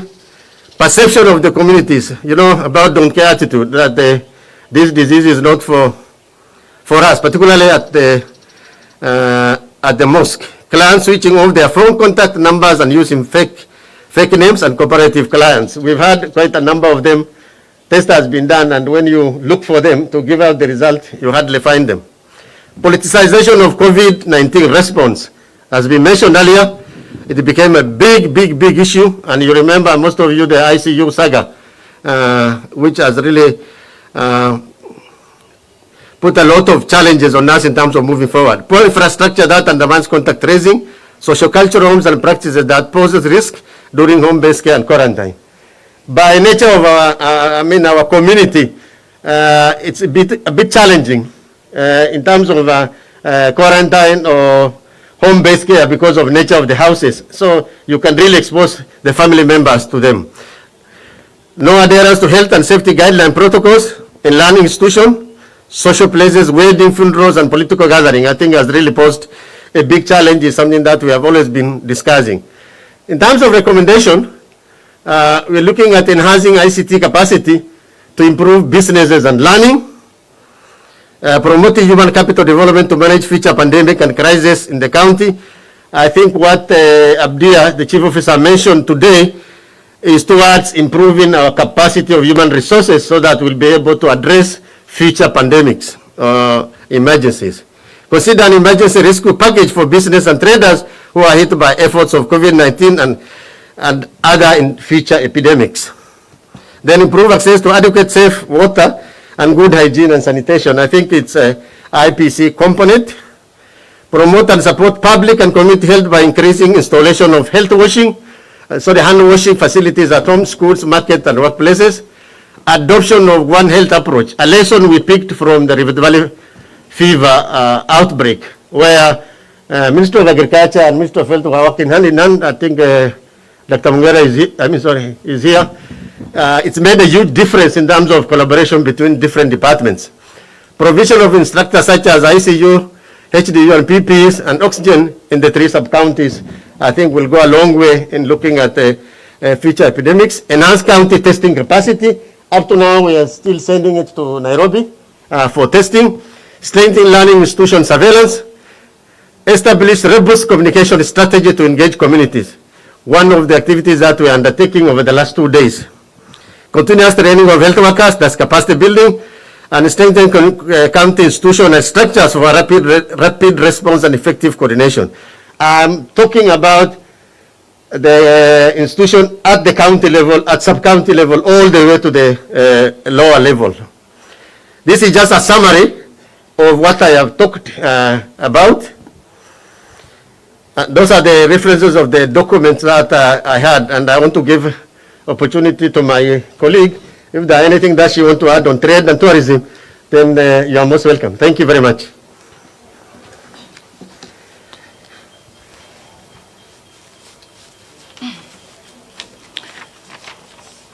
Good morning. Thank you, Amalima, CC, Tourism, Wildlife Trade and Cooperative Development. My colleague has managed to touch on actually everything, but there are a few things that are specific to the sector. The insecurity issues, especially the livestock influxes into the national reserves, which are triggered by this COVID-19 disaster. Mainly the community perception that since there are no tourism activities in the park, that the land is now open for grazing, which right now is a big challenge for us to be able to take them out of the park. That is one main challenge which is right now with us. Most of the livestock are in the park right now, and it started early enough than usual. Usually it starts during the drought period, but this time because of the COVID it started earlier, and up to now the influxes are increasing and taxing. That means that we are to have some resources to get them out. Another issue is the closing down of the hotels. The closing down of the hotels had a lot of effect on our own resource revenue. Previously, we have been dependent mainly on 70% of our revenues come from our tourism sector. But due to this COVID-19, almost dropped by almost 70%. Another, which is very specific, is about our routine surfaces of the trade. Trade is a very unique sector whereby the technical persons has to be in touch, following up the bookkeeping, the auditing, the AGM, and many other activities. But due to the rules, the COVID rules, some of these activities were not done accordingly. This has created a loophole for misappropriation of the SMEs and the SACCOS fund by the managing personalities.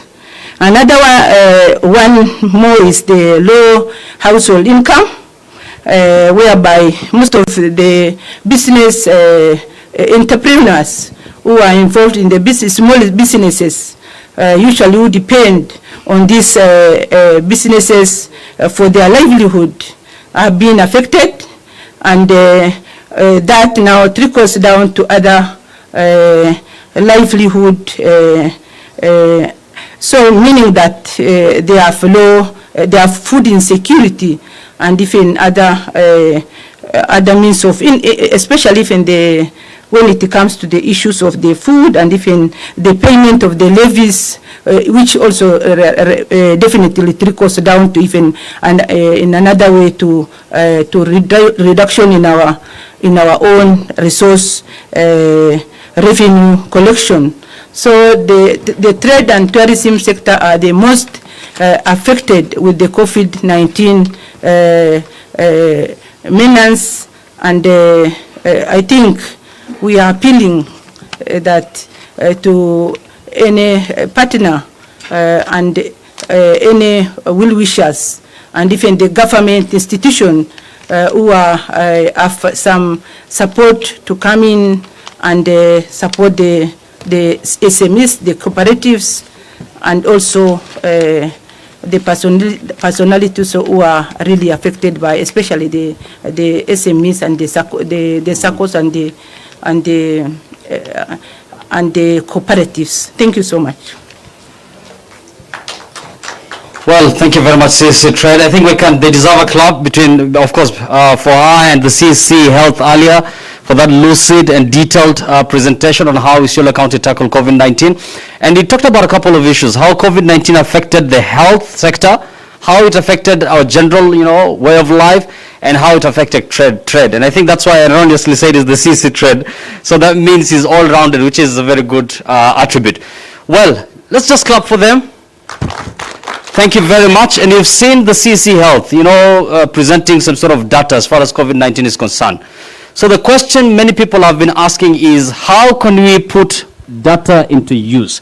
How can we strengthen, county government's data and information management system to build resilience through evidence-based decision making? I'm sure you'll agree with me that for you to make any decision nowadays, you have to be coming from an informed decision, right? And that will only, come into play once we have proper data. So ladies and gentlemen, let's put our hands together for the Director General, that is Kenya National Bureau of Statistics, Mr. McDonald G. Obudho, MBS. Tumpigie makofi as he prepares to make his presentation and perhaps give us some guidelines as far as, the use of data is concerned at the county level. Karibu sana, Mr. Obudho. So much, Mohamed Hussein, for the chance. I'm actually happy to be here this morning to share with you what the Bureau does.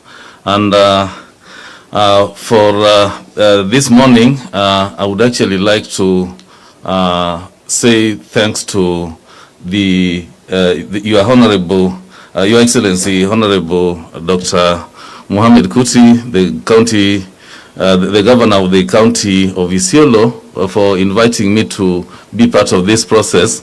And I would really want to share what we have with my colleagues here, the panelists, the audience that have been invited here, and all the team that is from the County Government of Isiolo.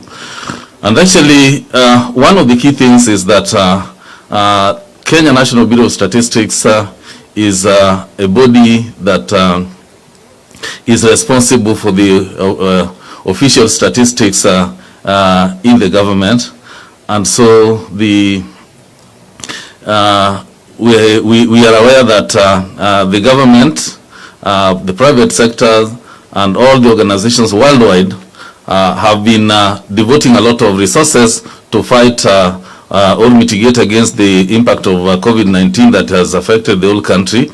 And in this case, for sure, it is the statistics that is driving the efforts to ensure that we have measures and means of curbing the spread, and that is at all levels. So I'm very happy that the Isiolo government has also had quite a number of interventions that has really helped in this. Now, data itself informs policy measures that limit the travel restrictions, the citizens' movement, the imposing the quarantines where it is applicable, and even a self-isolation requirement.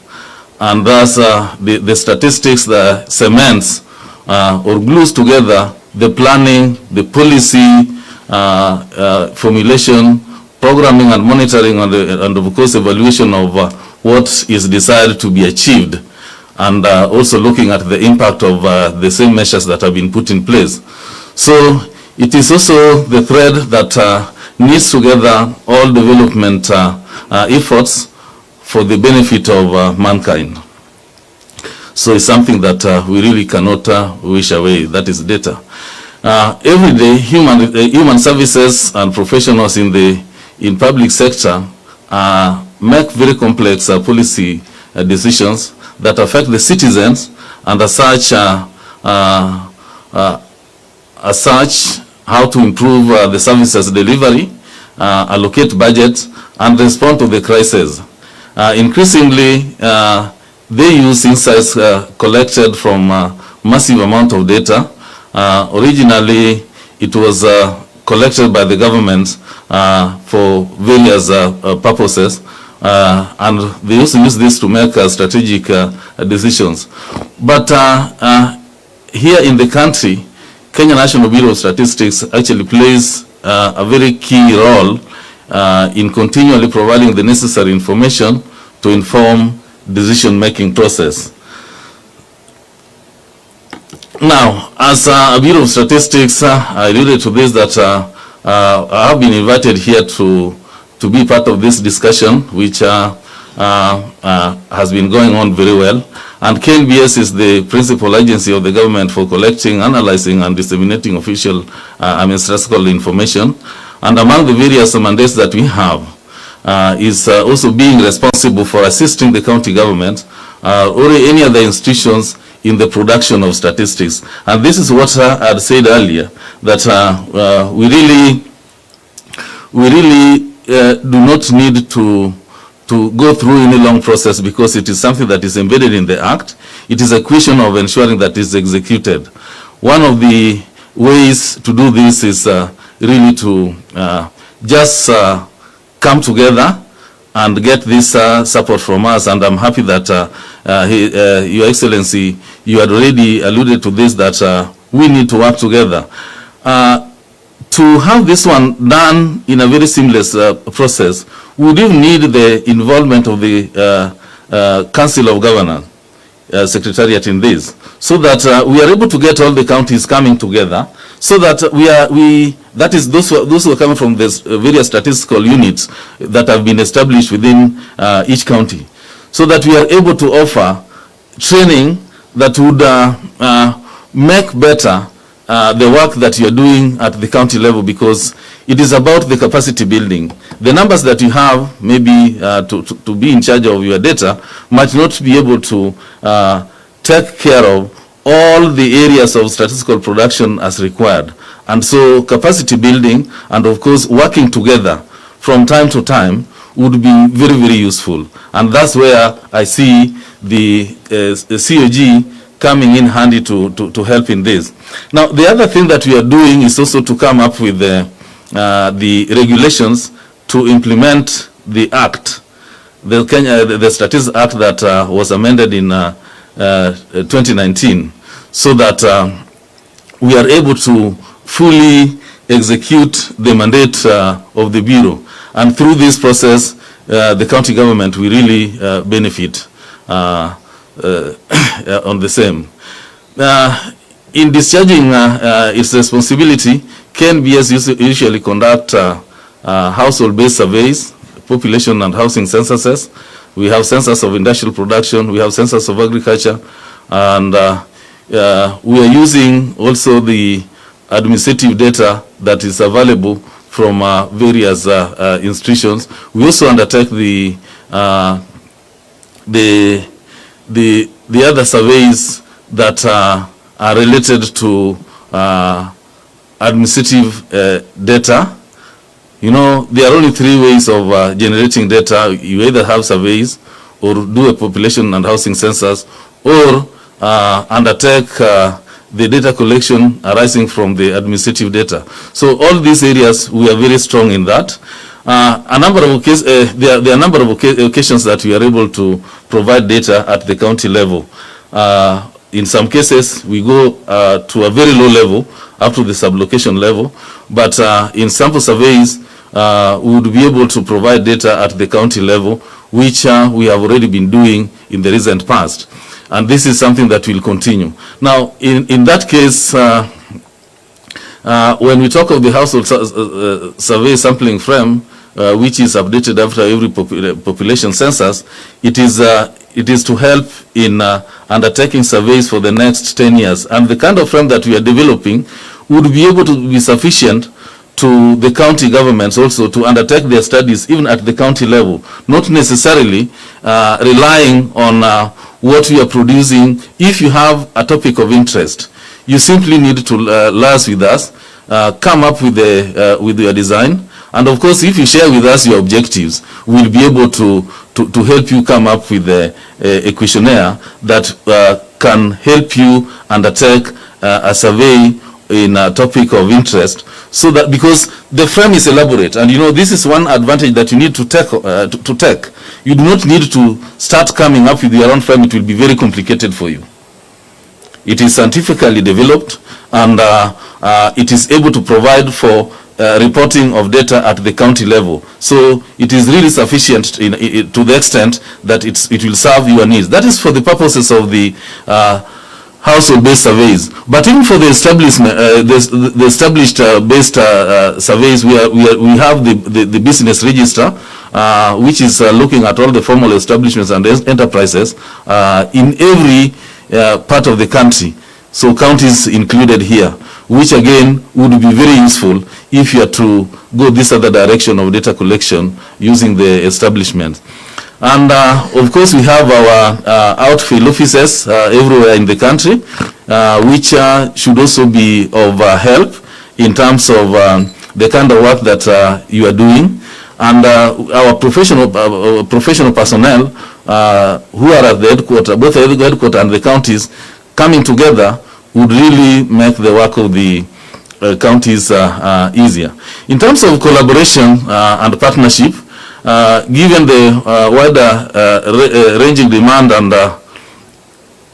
use of official statistics at various levels and in all the sectors of the economy, KNBS alone cannot generate all the data required. So consequently, there is a greater need to forge strong collaboration with the other data producers to pull together resources for production of better statistics.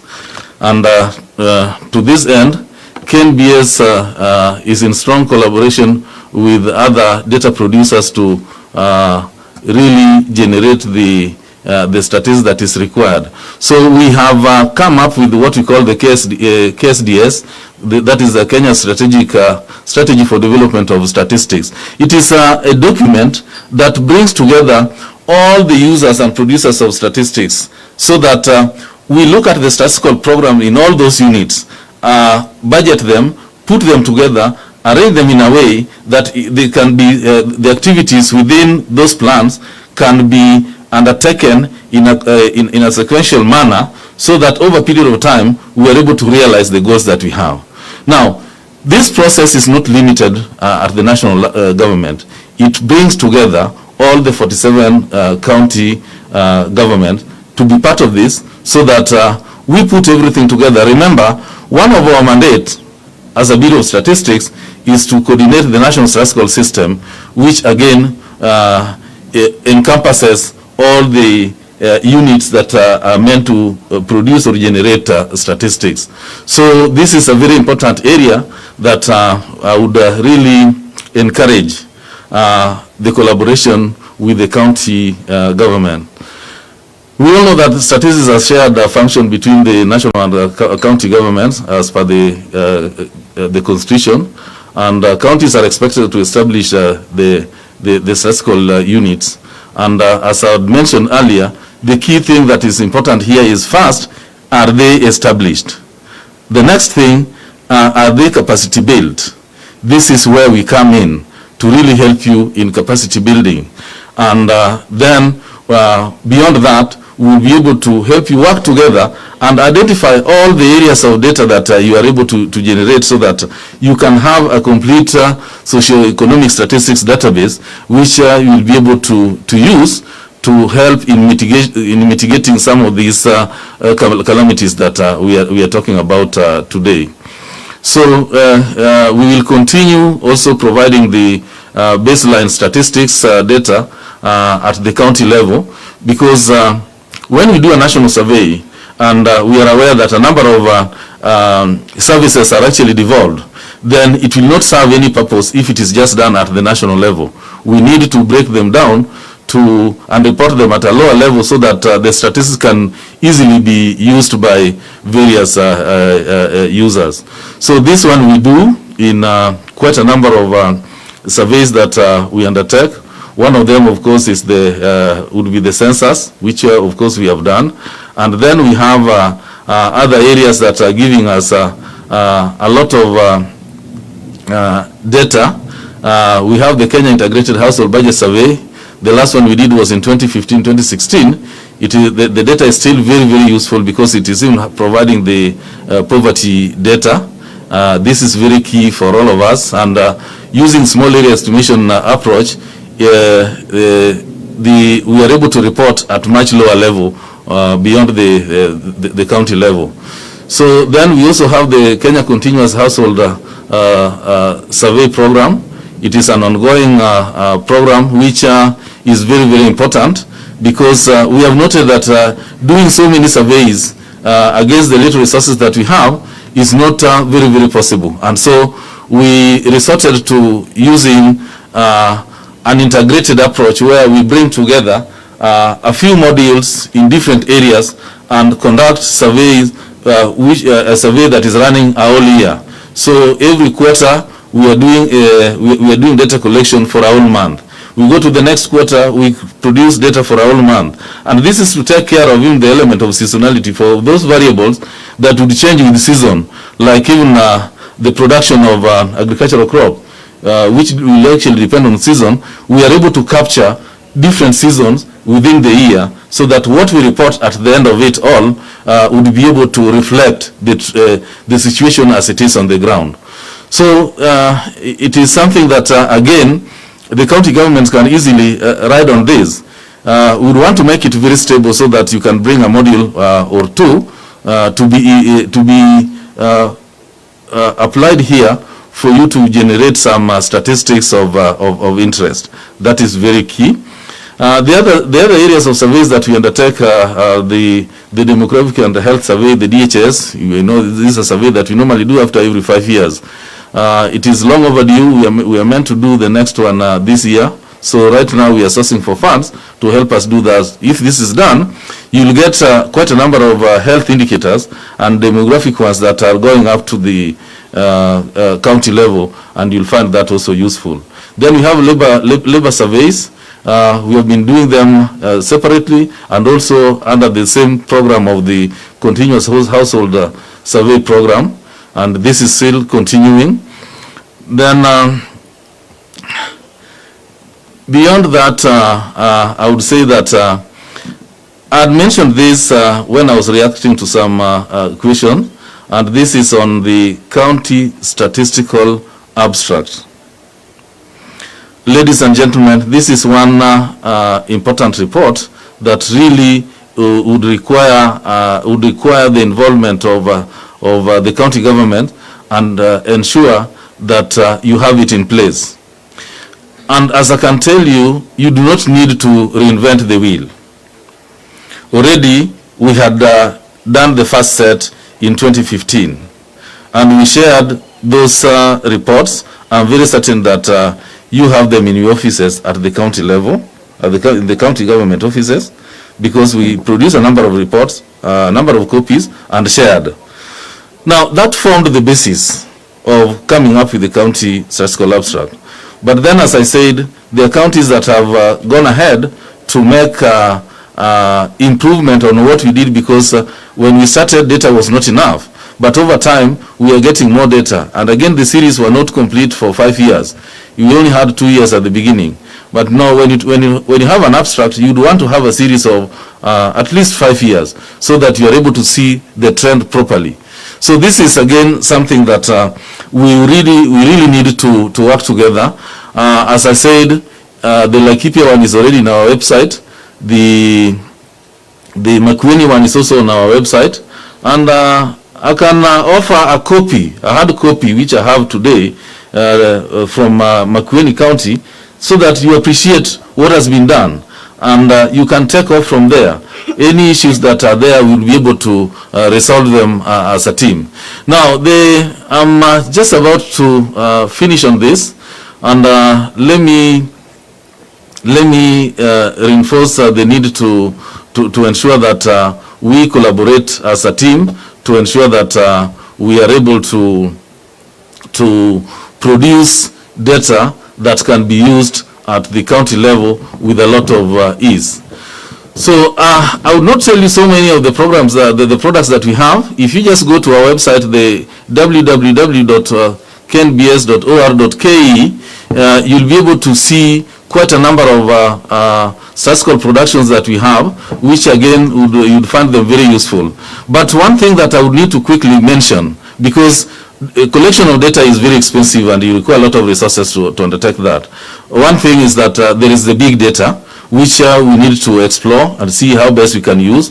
There's the city-generated data, which is becoming a big area of interest, and we are developing what we call the Kenya Quality Assessment Framework that would be used to look at the quality of the data that we are generating through the citizen-generated data and the big data, so that we can authenticate them as official statistics, and that will allow for proper use of such alternative sources of data. There are many challenges in statistical production, but I think I would really want to leave it at this. Some of these issues, maybe I can respond to them by way of getting questions. That will be more informative. Thank you so much, and appreciate the work that the county is doing. Wonderful. Wow, amazing. Thank you very much, Mr. McDonald Giobuth. And Your Excellency, it's good to mention that he had to drive all the way from Makueni, I believe. You know, that shows how he's passionate about the need, to forge that close collaboration between KNBS and the county government. And data is very important when it comes to not just disaster preparedness, but even the general planning as far as the county and even the national government is concerned. Now, ladies and gentlemen, before we cross over to the main agenda of the day, which is the launch of the Crisis Communication Plan, and before we bring in the USAID, Kenya and East Africa Deputy Mission Director on board, who is going to join us via Zoom shortly, it's important that we mention that Isiolo County, Your Excellency, has been commended for the plans that they've put in place in tackling or combating COVID-19. And perhaps maybe that can be attributed because the governor is a medical doctor, or because he has an equally able, county secretary, and not forgetting the entire team. So we'd like to play a very short presentation here in form of a video by USAID Kenya on reflections and lessons learned on COVID-19 management in Isiolo County. And I told you earlier, we're here to learn from each other. Nobody has monopoly of ideas. So let's take a look at that very short video, and then we'll come back. Thank you. It is not a question of whether.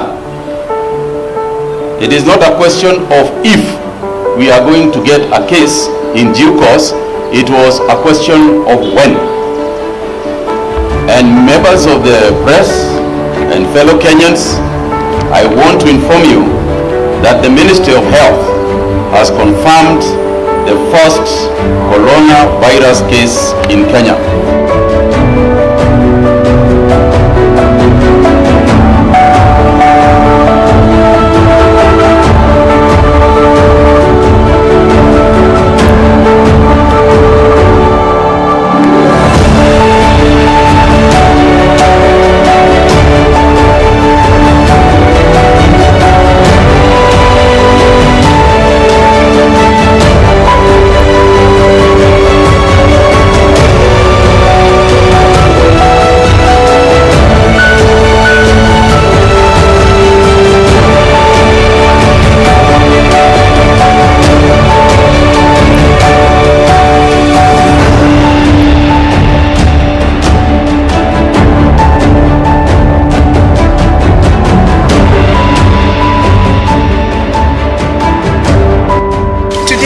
To deliver the vent machines donated by USAID.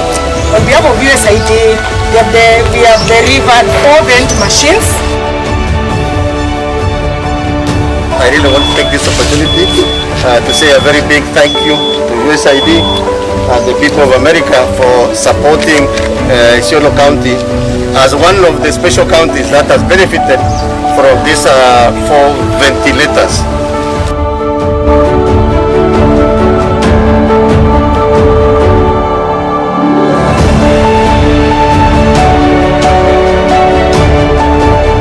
Tumesema ya kwamba tukirudi Isiolo mara moja tutaongeza nurses 4 hapa, daktari full doctor moja hapa, clinical officer 2 hapa, tutaongeza kiasi ya face mask ambazo tumekuja nayo, lakini tutaendelea kuongeza na protective gear tutaendelea kuongeza. Tunahakikisha kwamba kuwe na magari 2 hapa na ambulance moja ili ishughulikie mambo ya contact tracing na mambo ya service ya kawaida ya wagonjwa.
Wow, what a presentation there from Isiolo County. Thank you very much, Your Excellency Governor, and the entire team for coming up with that team that took care of COVID-19. Of course, the pandemic is still on, but that talks about the need for counties to have better way of dealing with disasters, not just COVID, but any other disaster. Now, ladies and gentlemen, today's event will not be possible if it were not for development partners, to be specific, USAID. And we're going to launch the crisis communication plan shortly. But before that, it's about time that we have the USAID Kenya and East Africa Deputy Mission Director who's joining us live via Zoom. That is Hitha Shilje. Hitha, good afternoon. Actually, it's still good morning. It's very hot here in Shaba. And please welcome, and you can now make your remarks. Karibu. Asante sana. Thank you so much for welcoming me here, and I wish I were there with you in Shaba, but let me make my remarks from Nairobi. Your Excellency, Dr. Mohammed Puti, Governor, County Government of Isiolo, Dr. Ahmad Galgalo, County Secretary, Isiolo County Government, Honorable Mohammed Gulaid, CEO, Frontier Counties Development Council, Mr. Mohammed Obudho, Director General of KNDS, James Udwar, National Drought Management Authority CEO, Alicia Jacob Godana, Regional Director for Upper Eastern Region at Kenya National Chamber of Commerce, Professor Levi Ogonyo, immediate former Chairman, Media Council of Kenya and Board Member of the Communications Authority of Kenya. Representatives of the national and county governments, the private sector, and community organizations. Ladies and gentlemen, hamjambo. Thank you for the opportunity to join all of you today. It is truly an honor to be here with such a distinguished group of people who are making a tremendous difference for their counties and for Kenya. The ongoing COVID-19 pandemic has disrupted our entire global operations, impacting our lives daily. At the U.S. Embassy, we have adjusted to more remote work and created solutions to advance our mission's goals while maintaining proper COVID-19 protocols. The United States has also shifted some of our funding And in Isiolo County, we've redirected $1.2 million in funding to stop the spread of COVID-19 and mitigate secondary impacts. I know that national and county governments have also had to adjust their objectives, operations, and development progress over the last year because of COVID-19. We will continue to adjust as the pandemic continues into 2021. It is critical that we collaborate to learn and adapt to better mitigate, respond to, and recover from these shocks, as well as adjust to our new normal, which tomorrow may be different. Collaboration is certainly the word of the day. The U.S. government and USAID in particular has a history of responding to natural disasters around the world. We help save lives, protect livelihoods, and work to reduce economic losses caused by these events. Equally important, we are committed to helping people lessen their exposure to hazards, prepare for disasters, and better withstand shocks. Natural disasters affect hundreds of millions of people around the globe every year. With each new disaster, development gains are threatened as infrastructure is destroyed or lost, resulting in increased poverty. Worldwide, the lessons of USAID's disaster risk reduction efforts have repeatedly shown the importance and the efficacy of building resilience in hazard-prone areas. For the frontier counties in northern Kenya, we know that COVID-19 is only one of several difficult shocks and stresses facing the region, including floods, locusts, droughts, and conflict. Disaster risk reduction is critical in preventing and mitigating the damage caused by these hazards. We know that strategic, effective communication to and with stakeholders before, during, and after a crisis is an integral part of the response plans. It makes a difference. It saves lives. It helps people's livelihoods recover faster. I would like to applaud the county for leading this event under the theme of positioning frontier county governments for future pandemics, natural disasters, and human-made crises, and for setting a high standard for learning and adaptation of crisis planning in the FCDC counties. As crises increase around the globe with limited resources available to respond, we must embrace partnership, collaboration, and the pooling of human and technical resources to better address predicted and unforeseen crises. The U.S. government is committed and focused on building resilience to recurrent crises and ensuring that we take a learning approach to continue to learn together and adapt our processes so we can have the greatest collective impact. We believe in collective action, collective impact through strategic partnerships in northern Kenya. In 2013, the USAID, Kenya, and East Africa Mission formed the Partnership for Resilience and Economic Growth in Kenya, which we refer to as PREG. PREG is a collaboration and coordination platform that brings together humanitarian and development partners to build the resilience of vulnerable pastoralist communities in northern Kenya. PREG unites multiple USAID programs and works with implementing partners, the Kenya National Drought Management Authority, and county governments to coordinate resilience and economic growth activities. Why do we do this together? Because we are stronger together. Collective action, collective impact is an innovative and structured approach to making collaboration work across governments, businesses, development partners, and communities to achieve significant and sustainable change. The approach is based on the belief that no single entity can tackle or solve the increasingly complex problems we face as a society. The approach is also based on the belief that we must embed our efforts in the structures of the county governments and national governments in order to achieve the best results. It calls for multiple organizations or entities from different sectors to adopt a common agenda and shared measurement for alignment and accountability. because we are stronger together. This is especially true when it comes to recovery, which is the most complex part of disaster risk management, involving the greatest number and variety of stakeholders and having the greatest effect on the long-term impact of a community's social and economic success.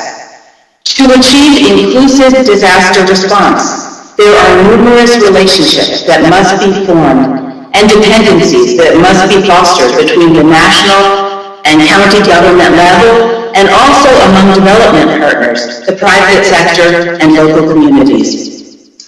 Today, I am so impressed to see the collaboration among stakeholders in this forum through the representation from the county governments, the National Drought Management Authority, the Kenya National Bureau of Statistics, the Kenya National Chamber of Commerce, development partners, the media, and local communities. We are stronger together.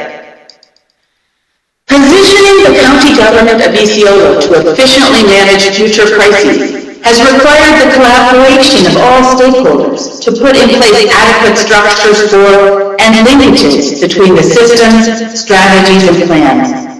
Stakeholders involved in both pre- and post-disaster recovery planning look to national level frameworks to better understand their roles and responsibilities, and for guidance on developing recovery goals, objectives, and measurement for success.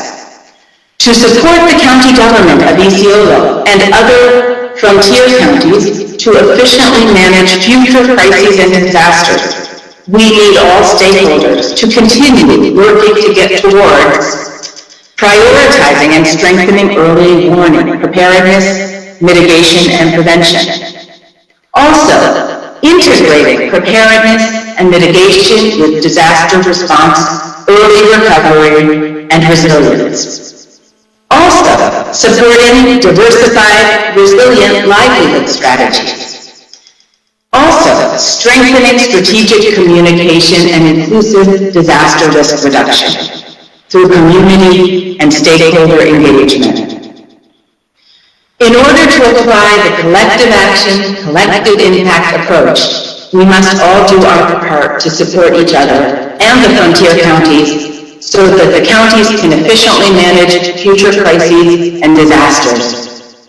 Building back better and restoring the livelihoods of disaster-affected communities or society requires our collective action.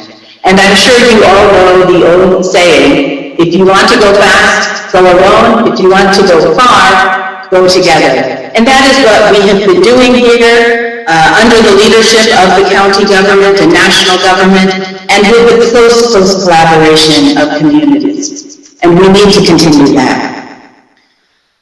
I would like to end with a popular quote from Henry Ford, the American businessman who revolutionized the auto industry. Coming together is the beginning. Keeping together is progress. Working together is success.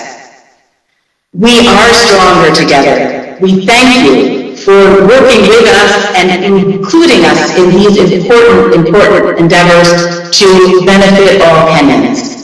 Thank you all. Asanteni sana. Sana, Madam Heather Shulja there, the USAID Kenya and East Africa Deputy Mission Director. She has clearly pointed out the need for us to work together. Of course, we're going to be stronger together. The need for us to have a concerted regional effort. That's why we have the FCDC boss here, so that all counties can come together, not just on matters disaster, but any other issues, be it economic empowerment, be it, creating employment opportunities for the youth, etc. Thank you very much, Heather Shulja. Now we're about to get to the main highlight of our event.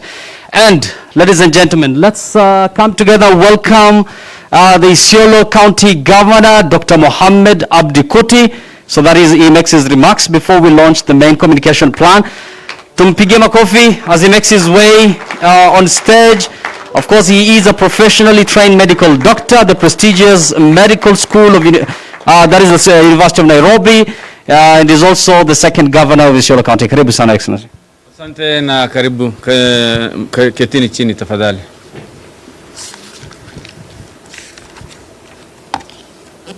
maafisa wote wa County Government of Isiolo, Speaker wa County Assembly ya Isiolo na MCS wote walio hapa, County Commissioner wetu ambaye nafikiri ametoka nje kidogo, National Government officials from Kenya Bureau of Statistics, Kenya Chamber of Commerce, and all protocols observed, USAID, Madam Shilde on Zoom, and the CEO for NDMA, who was also on Zoom, the media fraternity who are present, good morning. Today I think is a very important day for us because we are reflecting on how we performed, and especially during this COVID-19 pandemic, which is a global pandemic. We are also looking back with view of looking forward on how we can manage future disasters, because disasters are bound to happen. And what we have learned from COVID and what we are going to carry with us into the future, because we will be facing various disasters. With climate change, they are bound to be even more. So and today specifically, we are focusing on the importance of communication. And I want to start by comparing how the Kenyan setup and maybe even other setups that maybe I don't have to mention which country. One of the things that you saw even on the video is the day the disease was announced, the COVID-19 was announced that the first case has been found in Kenya. Already the National Emergency Response Committee was in place, and they had started engaging the public on daily basis. So when the disease arrived, it was already a scenario where the public have been directed where to seek information from, because a National Emergency Response Committee has been formed. Since that day until today, there is daily briefing by the chairman, who is the CS Kagwe. And I must say that only that presence of the cabinet secretary or his representative being there every 4 p.m. or 3 p.m. or late afternoon has made the country glued to their TV to know what is the situation and where is the country at and what is the government doing and what is new in this whole COVID-19 situation. And therefore, there was order. I also know that silently, and who are not even very visible, was the so-called the National Command Center, which was managed, because this was a disaster of global nature, and it was just like a war. There are army commanders who were seated somewhere with committees from various sectors of government, analyzing data and giving directions of what to do based on information available. And the cabinet secretary, who stands every 4 p.m. and addresses the nation, is backed by information collected from that command center. That setup was then cascaded downwards to the counties, and immediately by early April, all the 47 counties had the County Emergency Response Center. We at Isiolo, I think we also had our Isiolo County Emergency COVID Response Committee, chaired by myself and the County Commissioner, who I will ask to come and give his statement before I proceed. So, we are here to describe our situation in view of learning from it and in view of the importance of information and communication. And I think I'll ask now the County Commissioner to come forward and tell the story of the Isiolo County Response Committee and the activities that we did and how we had managed to stay in contact with the people and in contact with all stakeholders, including donors and the NGOs within the county, and how that has also helped shape how we responded. So, County Commissioner, I'll donate some of my time to you. Come.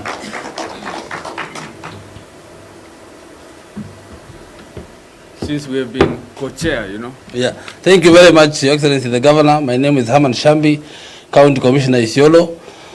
And from the outset, I want to say that we really benefited from the stewardship of His Excellency the Governor.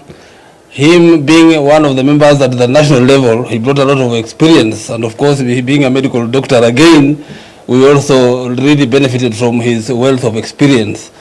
We have had our shortfalls and challenges, but I think with the commitment of everyone who has been in our committee, I think we have made great strides. And I want to thank the CC Health and his team, all NGOs, even the religious leaders that were members of our group.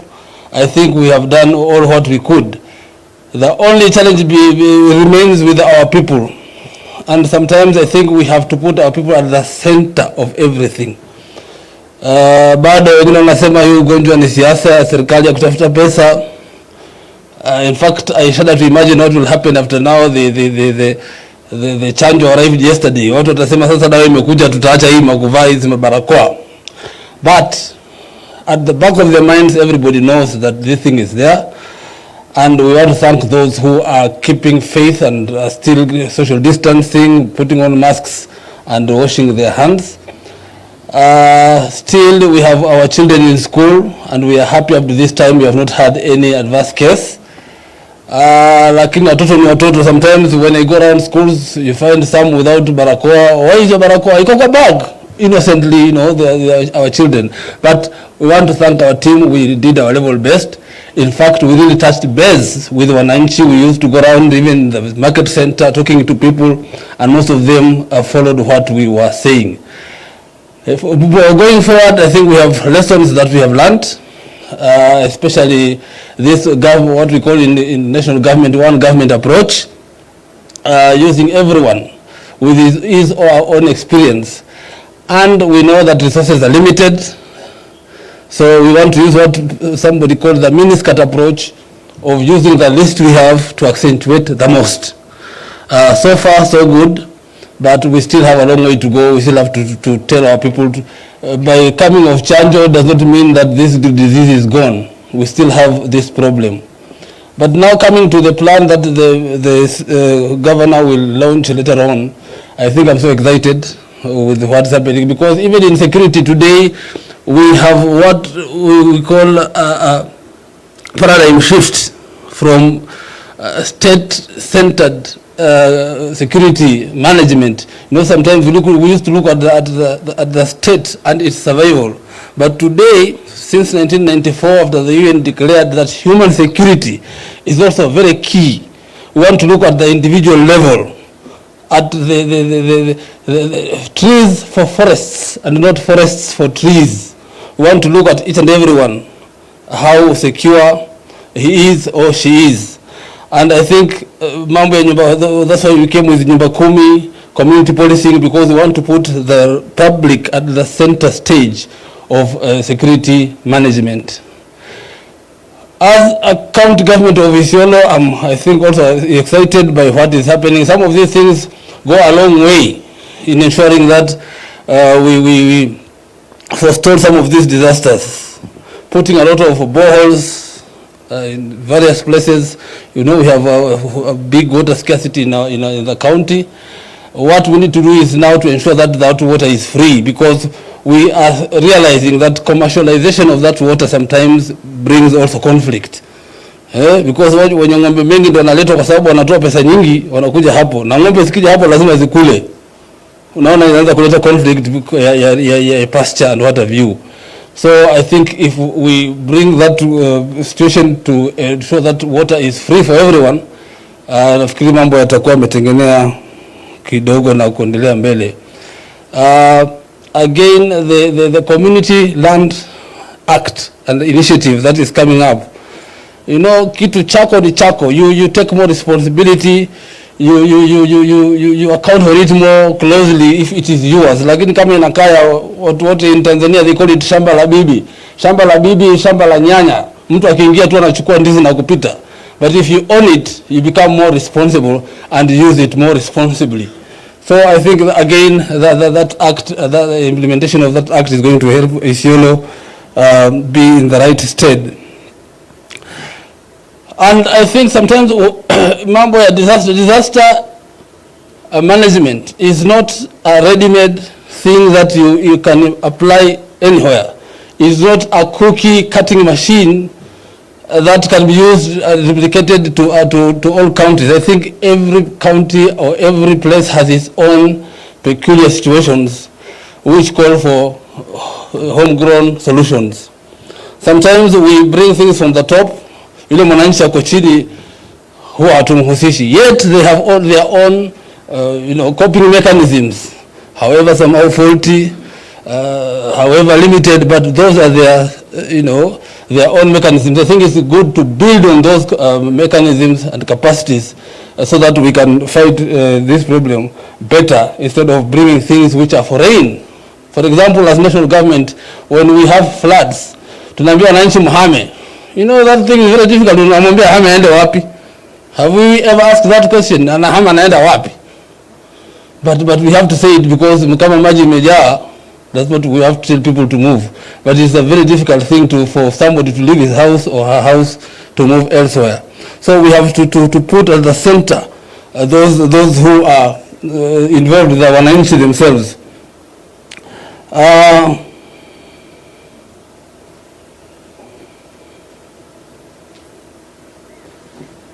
Yeah, so what I'm trying to say is that we should put wananchi, they should be the decision makers. I think we should cascade everything down to where wananchi are so that they can come up with their own solutions, and then we can build our own from there instead of coming with a top down approach. The bottom-up approach is very key here. Otherwise, I want to applaud the County Government of Isiolo for coming up with this risk communication plan, and to thank again my co-chair, the Governor of Isiolo, and my team in the COVID-19 Disaster Response Committee. We are going to still work together very closely. We still have challenges, but if we bring our heads together as we have been doing, I think we are going to do a lot to ensure that this problem does not exacerbate further. Thank you so very much, and I wish you well.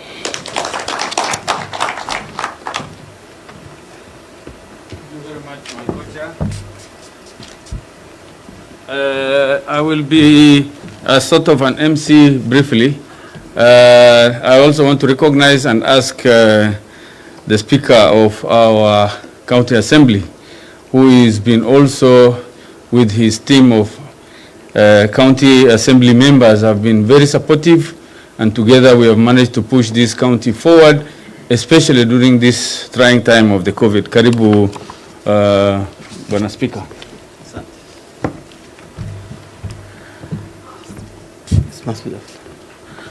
Good afternoon, everyone. Is it morning or afternoon? Morning. Good morning. I think mine is very little. I appreciate the partners,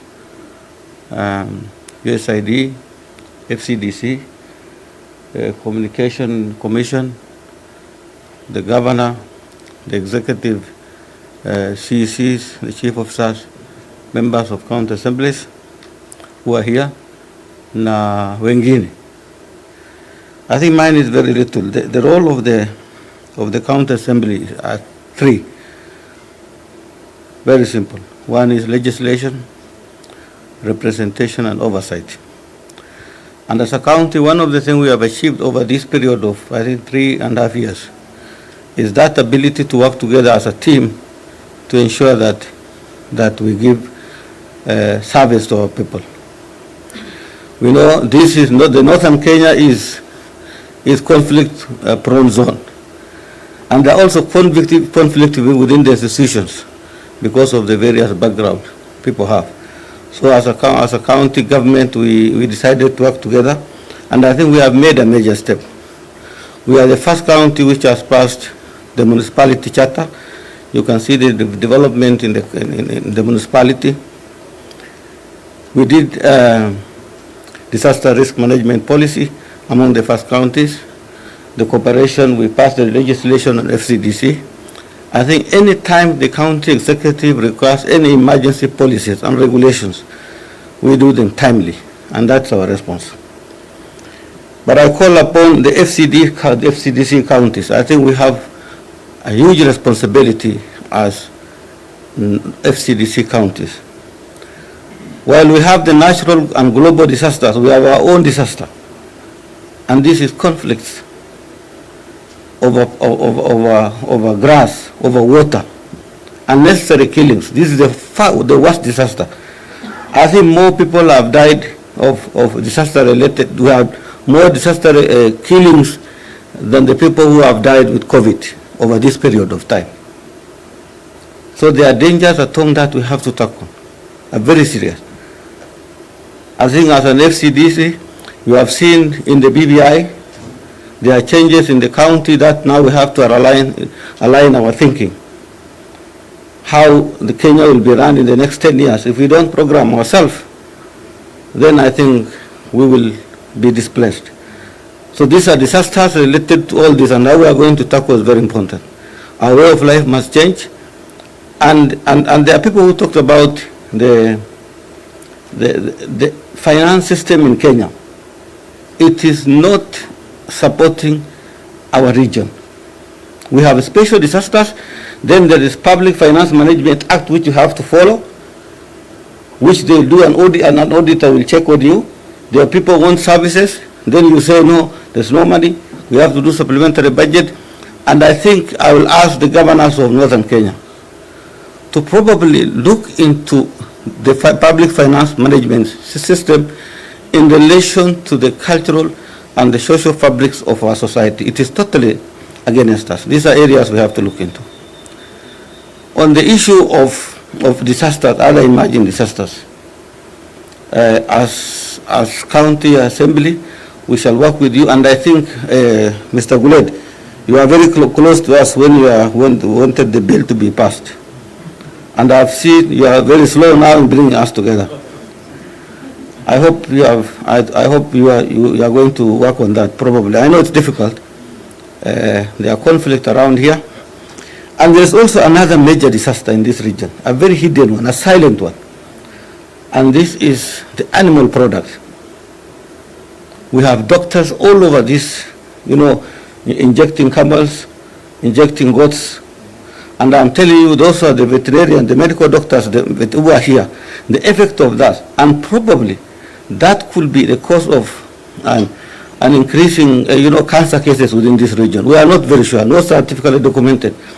But there are changes in life over a period from 1980s, where people are treating animals, and then drinking their milk. And probably it may affect even our supply to the big, what do you call this thing? The one which was launched yesterday, the abattoir.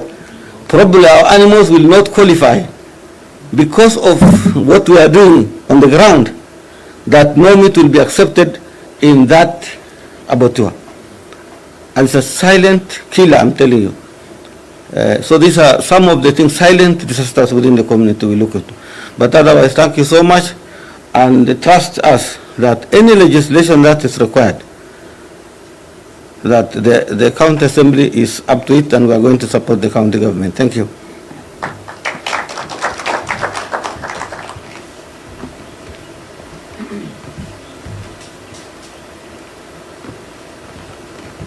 So thank you very much, Speaker. I want to recognize the presence of the county assembly members who are here. I also want to recognize we work very closely with the national government led by the county commissioner. So we have the county police commander, Mr. Keegan is here. If you could clap for him. The county, the CIC, that is the intelligence, Mr. B is here. If you could also clap for him. The SIPU commander, Mr. Bor is here. Also clap for him, please. DCI county boss is here. Madam Betty, she's new. Welcome to Isiolo. And the prison commander rep is here also. Thank you very much.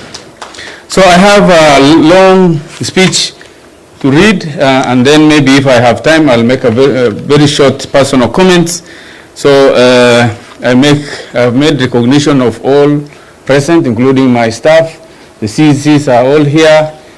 The chief of SAS, chief of staff, led all by the county secretary. And also I had recognized the USAID team that really we worked together. And so I say good afternoon, or is it good morning yet? Good morning.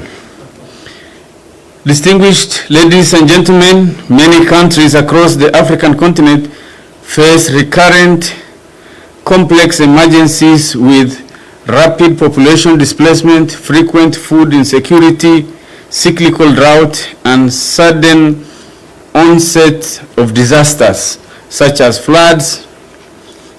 In Kenya, Isiolo, like many other countries, has experienced an increase in the frequency of disasters over the past 2 decades.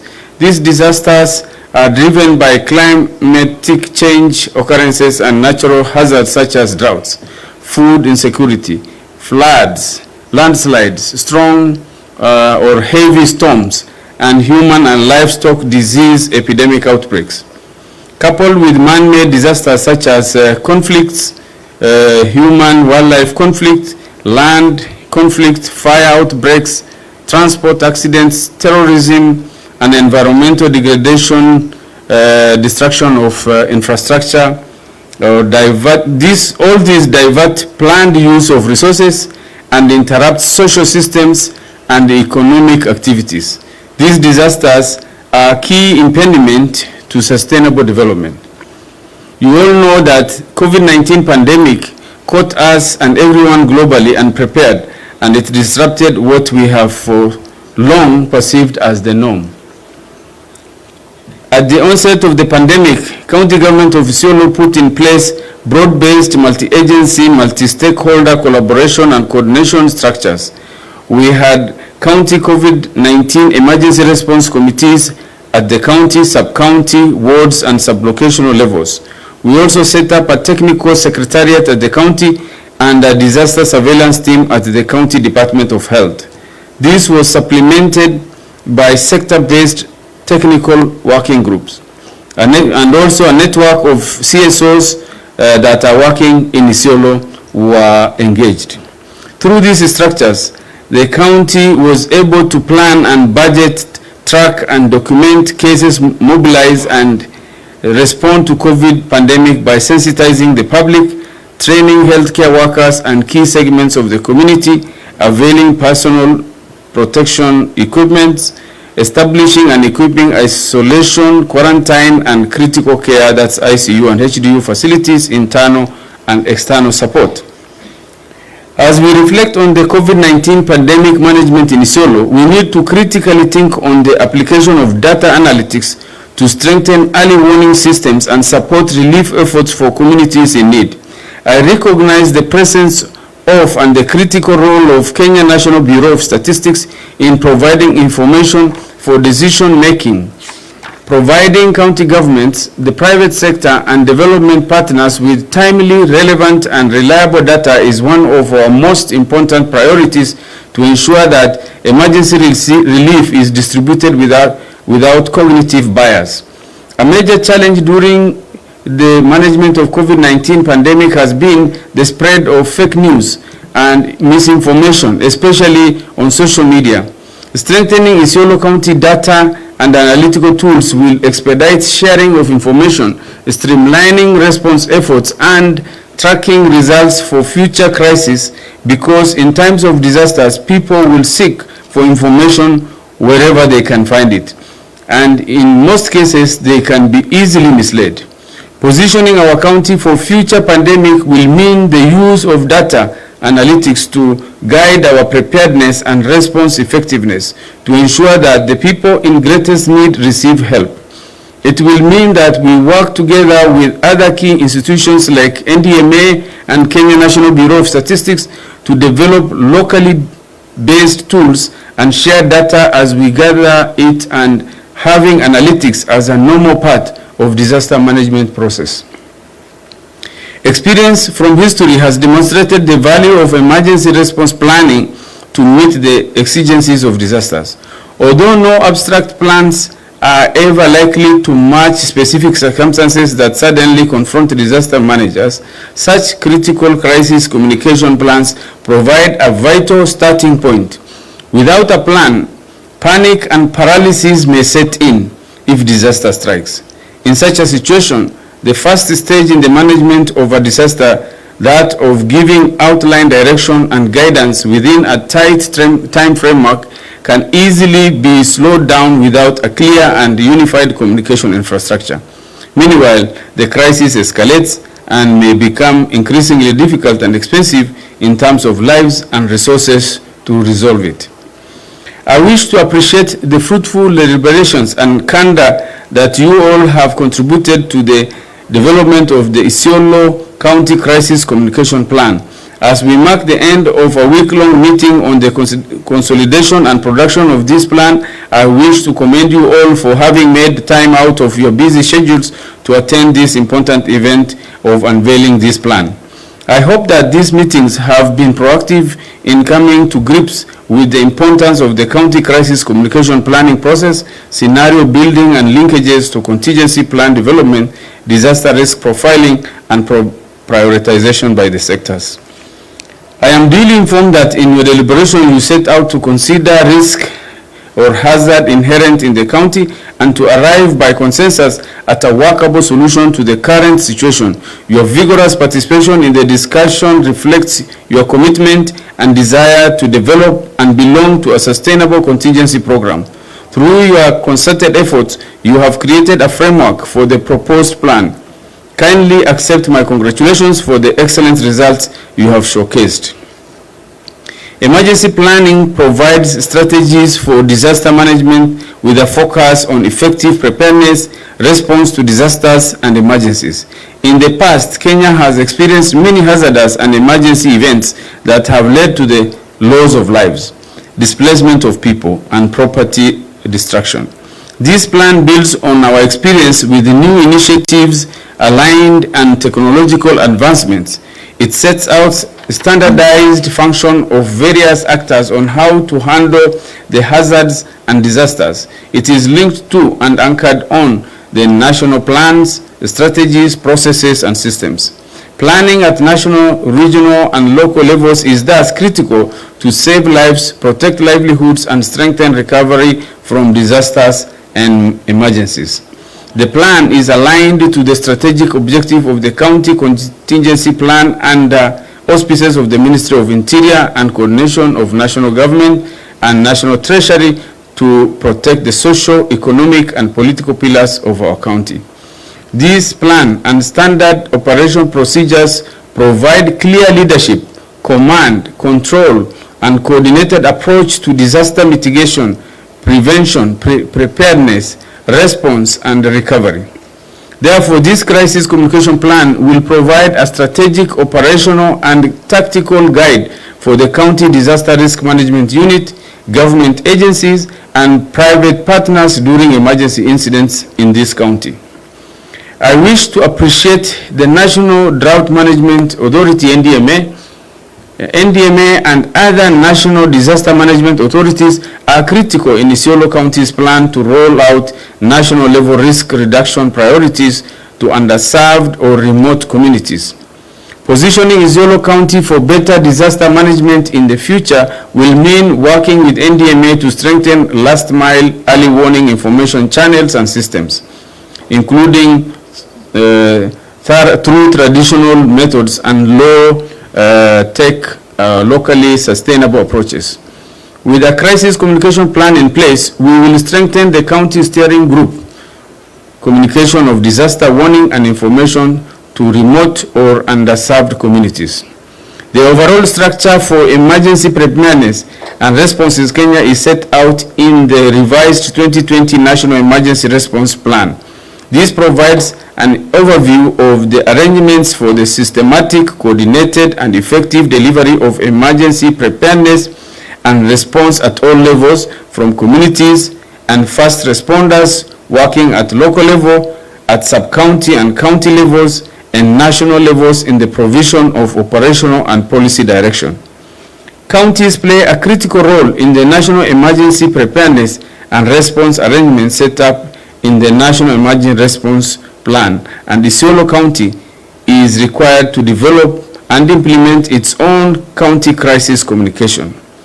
I am alive to the fact that this crisis communication plan is in tandem with the Constitution of Kenya 2010 and other national applicable laws, the 2020 National Emergency Response Plan, National Disaster Risk Management Policy of 2017, Isiolo County Government Emergency Fund Act, Isiolo County Disaster Risk Management Public Finance Management Act, Section 110, Statutory Instruments Act 2013, the Interpretation and General Provisions Act, the General Rules of International Law as specified under Article 2.5 of the Constitution, and any treaty and convention ratified by Kenya under Article 2.6 of the Constitution.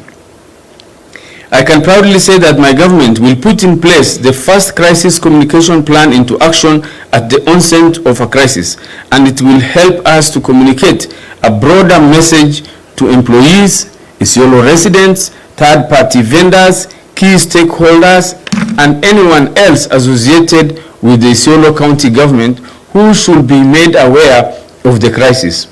By establishing these plans on time, will help us in ensuring that all communication is sent out and received on time, which can aid in handling the situation by assuring Isiolo residents that they are in the loop, especially during this age of fake news and disinformation.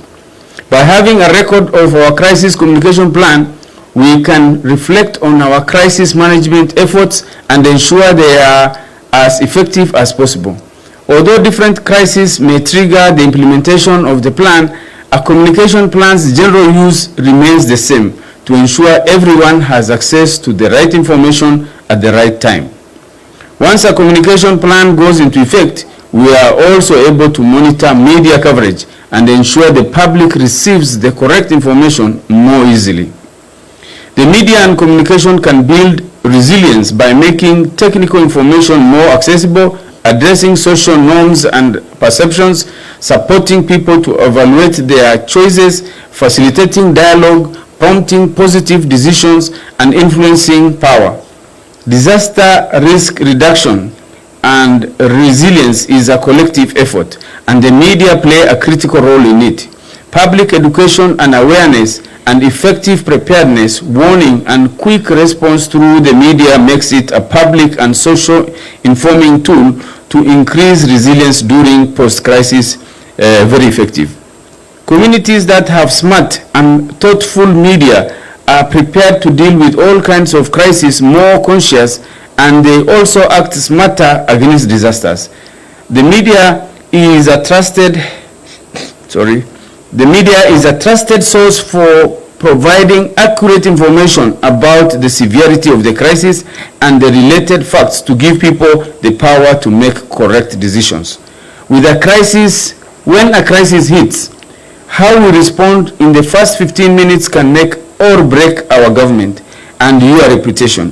While we all know that crisis management training is critical for leaders and managers today, much of it still tends to be shop-worn, focusing on the lessons of yesterday.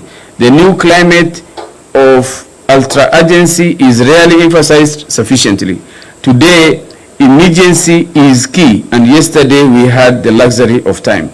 Yet I have found that in those first 15 minutes of a crisis, your response must be exactly the right message, delivered in exactly the right words, to the right audiences, in just the right way, or we will have to deal with our mistakes for days, weeks, even months to come. Immediate response and indelible accountability, that is a tall order for all leaders. When news is transmitted around the globe in a nanosecond over social media, featuring real-time pictures and videos, there is little or no time to position, posture, or even understand the facts before you are pressed to make a statement. Because if you do not speak for yourself quickly, or if you do not or if you do so poorly, someone else, antagonists, pessimists, competitors, or anonymous haters will speak for you, and in the world of public perception, the first mover has the advantage and leverage. County crisis communication plans set out the county level arrangements for emergency preparedness and response, ensuring communities, government, and non-government. This speech is too long, but let me just finish it, please. I'm sorry, I don't read the speeches usually. County crisis communication plans set out the county level arrangements for emergency preparedness and response, ensuring communities, government, and non-government responders are prepared for and can respond to the emergencies that may impact the county. The objectives set out in the plans are to protect human life and, as far as possible, the objectives set out in the plans are to protect human life and, as far as possible, wildlife, property, and the environment, alleviate suffering, support the continuity of everyday activity and the restoration of disrupted services at the earliest opportunity, and uphold the rule of law, the Constitution, and the democratic process. Ladies and gentlemen, I also take this opportunity to recognize the role played by a network of other development partners that have enabled us to develop the Isiolo County Crisis Communication Plan.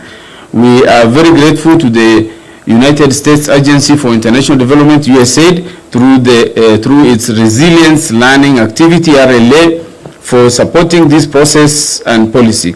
RLA has supported the COVID-19 Rapid Assessment Survey that has helped us to pause and reflect on our county steering group. Isiolo County Government has for a long time formed a close partnership with USAID and collaborated in investing for the future.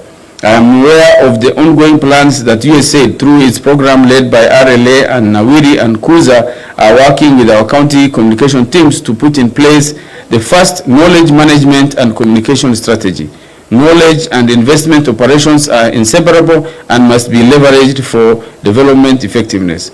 Positioning Isiolo County to effectively manage future disasters will require a knowledge economy society in a more integrated and connected regional and globalized world. As a county, we consider these steps as major milestones in systems and network strengthening. I am optimistic that the U.S. government and the County Government of Isiolo will continue working as close allies together towards building back better for the local communities. I would also like to sincerely thank the organizers of the event, and in particular my county government team from the various departments, including Governor's Press Service, Office of the County Secretary, Department of Special Program, Department of Public Service Administration, and the county communication team for the time committed to making this a success.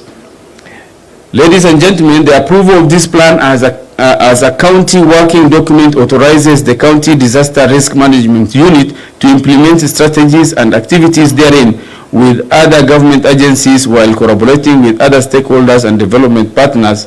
Furthermore, my government shall direct all other government departments to help where needed with the development, maintenance, training, activation, and exercising of this plan. May God bless you all, and God bless the beautiful county of Isiolo. Signed, Dr. Kuti. I hope you have not slept. I don't read statements, but this is, in a nutshell, all we are saying is that we need to learn from our experience with COVID-19. We need to plan.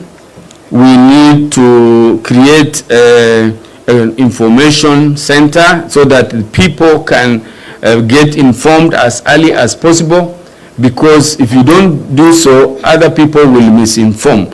I am sure you are aware about the long protracted ICU drama. You know that. It is it was a very painful process that this county government went through to prove that we actually, when the disease was, the first case in the whole nation was discovered on 13th of March, by 6th of April, we had 7 ICU beds and 6 HDU beds, so that we create the ICU, which we didn't have. Those beds became a drama. I think it just ended the other day. And how I ended it is the most interesting part. We tried to talk. I tried to talk on radio.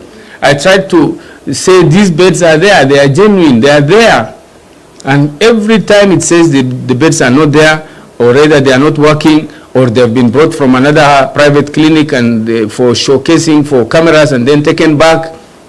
We had to fight that. And the only way I overcame, and I'm sure now it is quiet, is I put together 24 active participants of the local radio station. Those fans, those people who call in, I got their names. I put 24 of them together. I told them, don't press me. Don't say anything that you are not sure of. I am asking you to go to Isiolo County Referral Hospital. The county secretary, the chief officer is waiting for you. He will take you around. He will show you the oxygen plant. He will show you the ICU. He will show you the ICU beds. He will show you that they are actually working. One of you will be laid on that bed and it will show that it is working. You know, those 24 people, they went there, and I told them, don't talk until the naysayers talk on the radio. And they waited, they went there, and you know, because of the excitement, they could not hold they could not hold the facts. So they started taking photos of the machines, the beds and everything, the ventilators. They even took one of them being laid on that bed and being tested, and they flashed it on social media. What was the reaction? Oh, you guys have been bought. You have been given money, you know. But when they waited for the radio, you know, the naysayers again to go back on radio and still bring back the issue of ICU beds, those people responded. They said, we fear God, we have been there, we have been tested, we tested the machine, we went around, we saw the oxygen plant, we saw the beds. Don't lie to us. I am one of the guys who have been attacking Governor Kuti for not delivering the ICU beds and not responding to COVID properly. We have really been taken around, we have been educated. Now we know you cannot lie to us. And that's how that story died. It could not be killed by myself. It could not be killed by the CEC Health. It could not be killed by the county commissioner and his team. They went there in uniform, you know, showing that they are coming as officials. They are not Kutis. Oh, they said this. Wako kwa mfuko ya Kuti. But when the public themselves, you know, stood up and said, I think this is rubbish. Can you tell us something different? We have been there, we saw it, and we believed you guys, and we started attacking this government without going to see. We have seen it for ourselves, and you're telling us bullshit.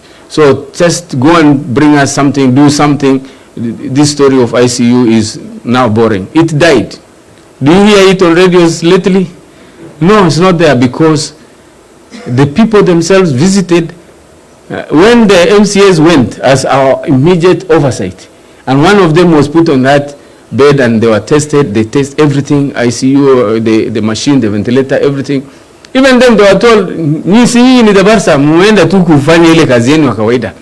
So nobody could be trusted because all leaders were, painted.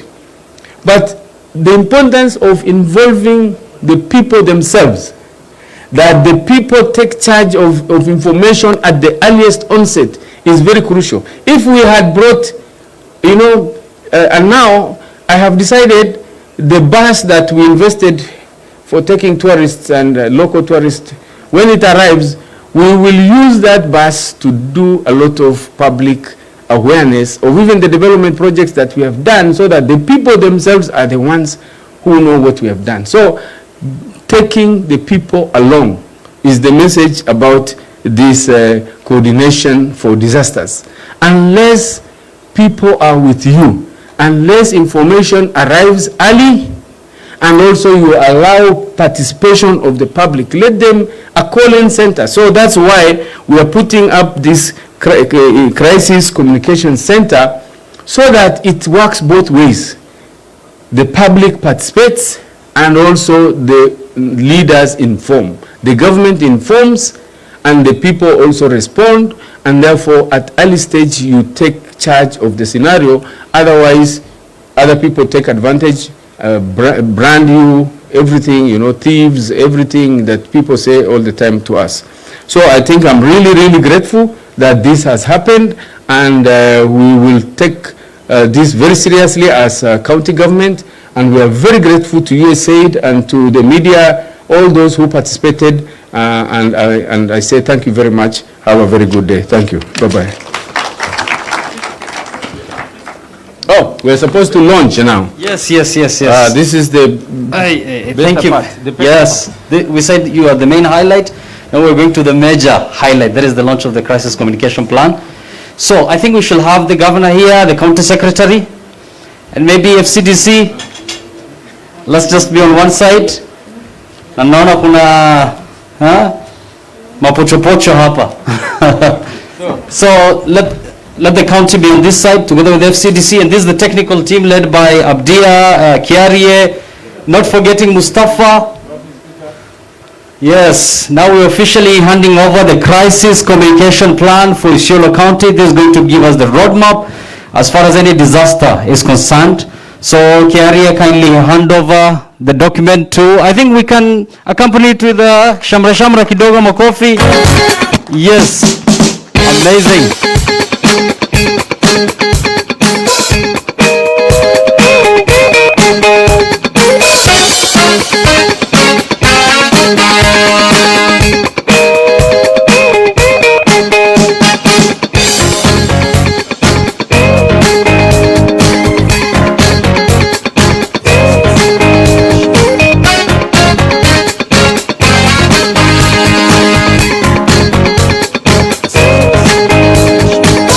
Now, for a photo opportunity, we want this to go down in history as the first county, I believe, in northern Kenya to launch a crisis communication plan.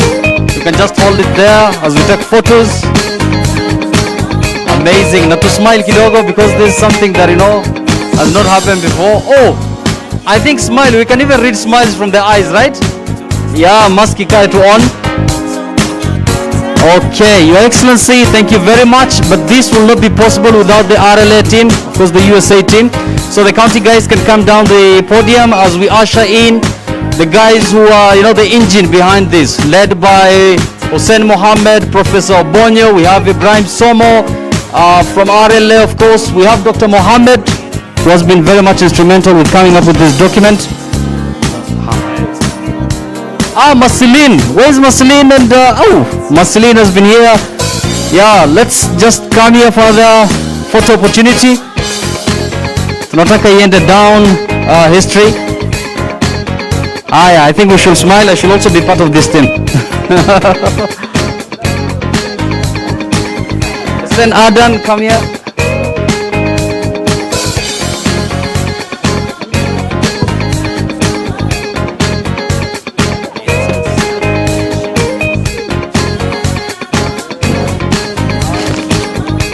smile kidogo pia for the cameras.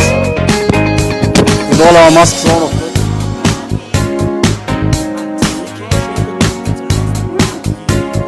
And Your Excellency, on behalf of the team, I think I can give Hussein a time at least to tell you one or two. Excellency Governor, thank you very much, and thank you to all the participants. Governor, this has not been possible without your help, and of course the whole team, Mustafa and team, that have been very instrumental in this. The journey begins now, haijaisha, and we'll be here with you to support you still. And as the Governor has assured us, the next thing is now implementation, and we have dealt with your people and the people in this county, and we know they're up to the task to implement this. So thank you very much, and of course, a big thanks, of course, to the people who made this possible, that is the USAID. Thank you very much, Governor. Thank you very much, Hussein. And of course, thank you to all who have been following these proceedings live on TV as we try and cut down the cakes. Yeah, there's a cake here, Your Excellency.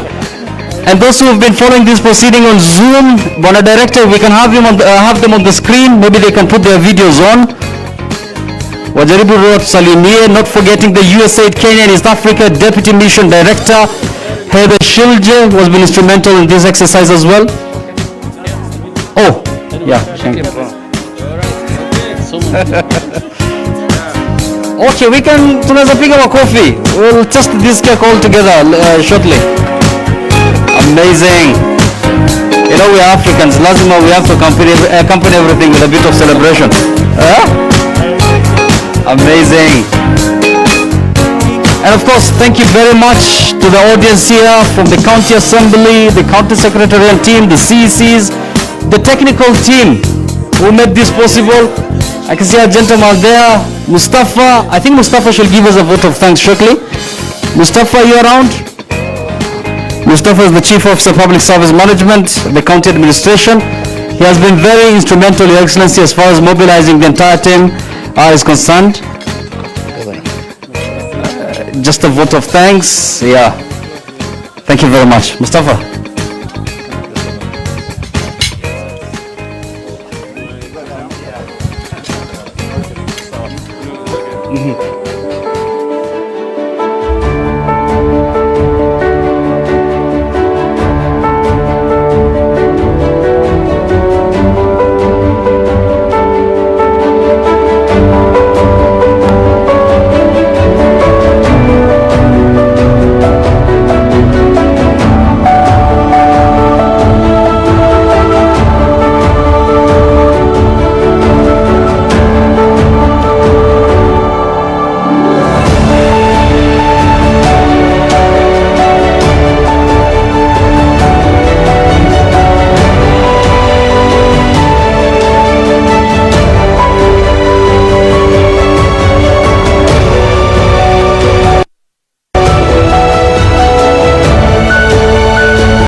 Group and KTN, thank you so much for the coverage. We say thank you so much.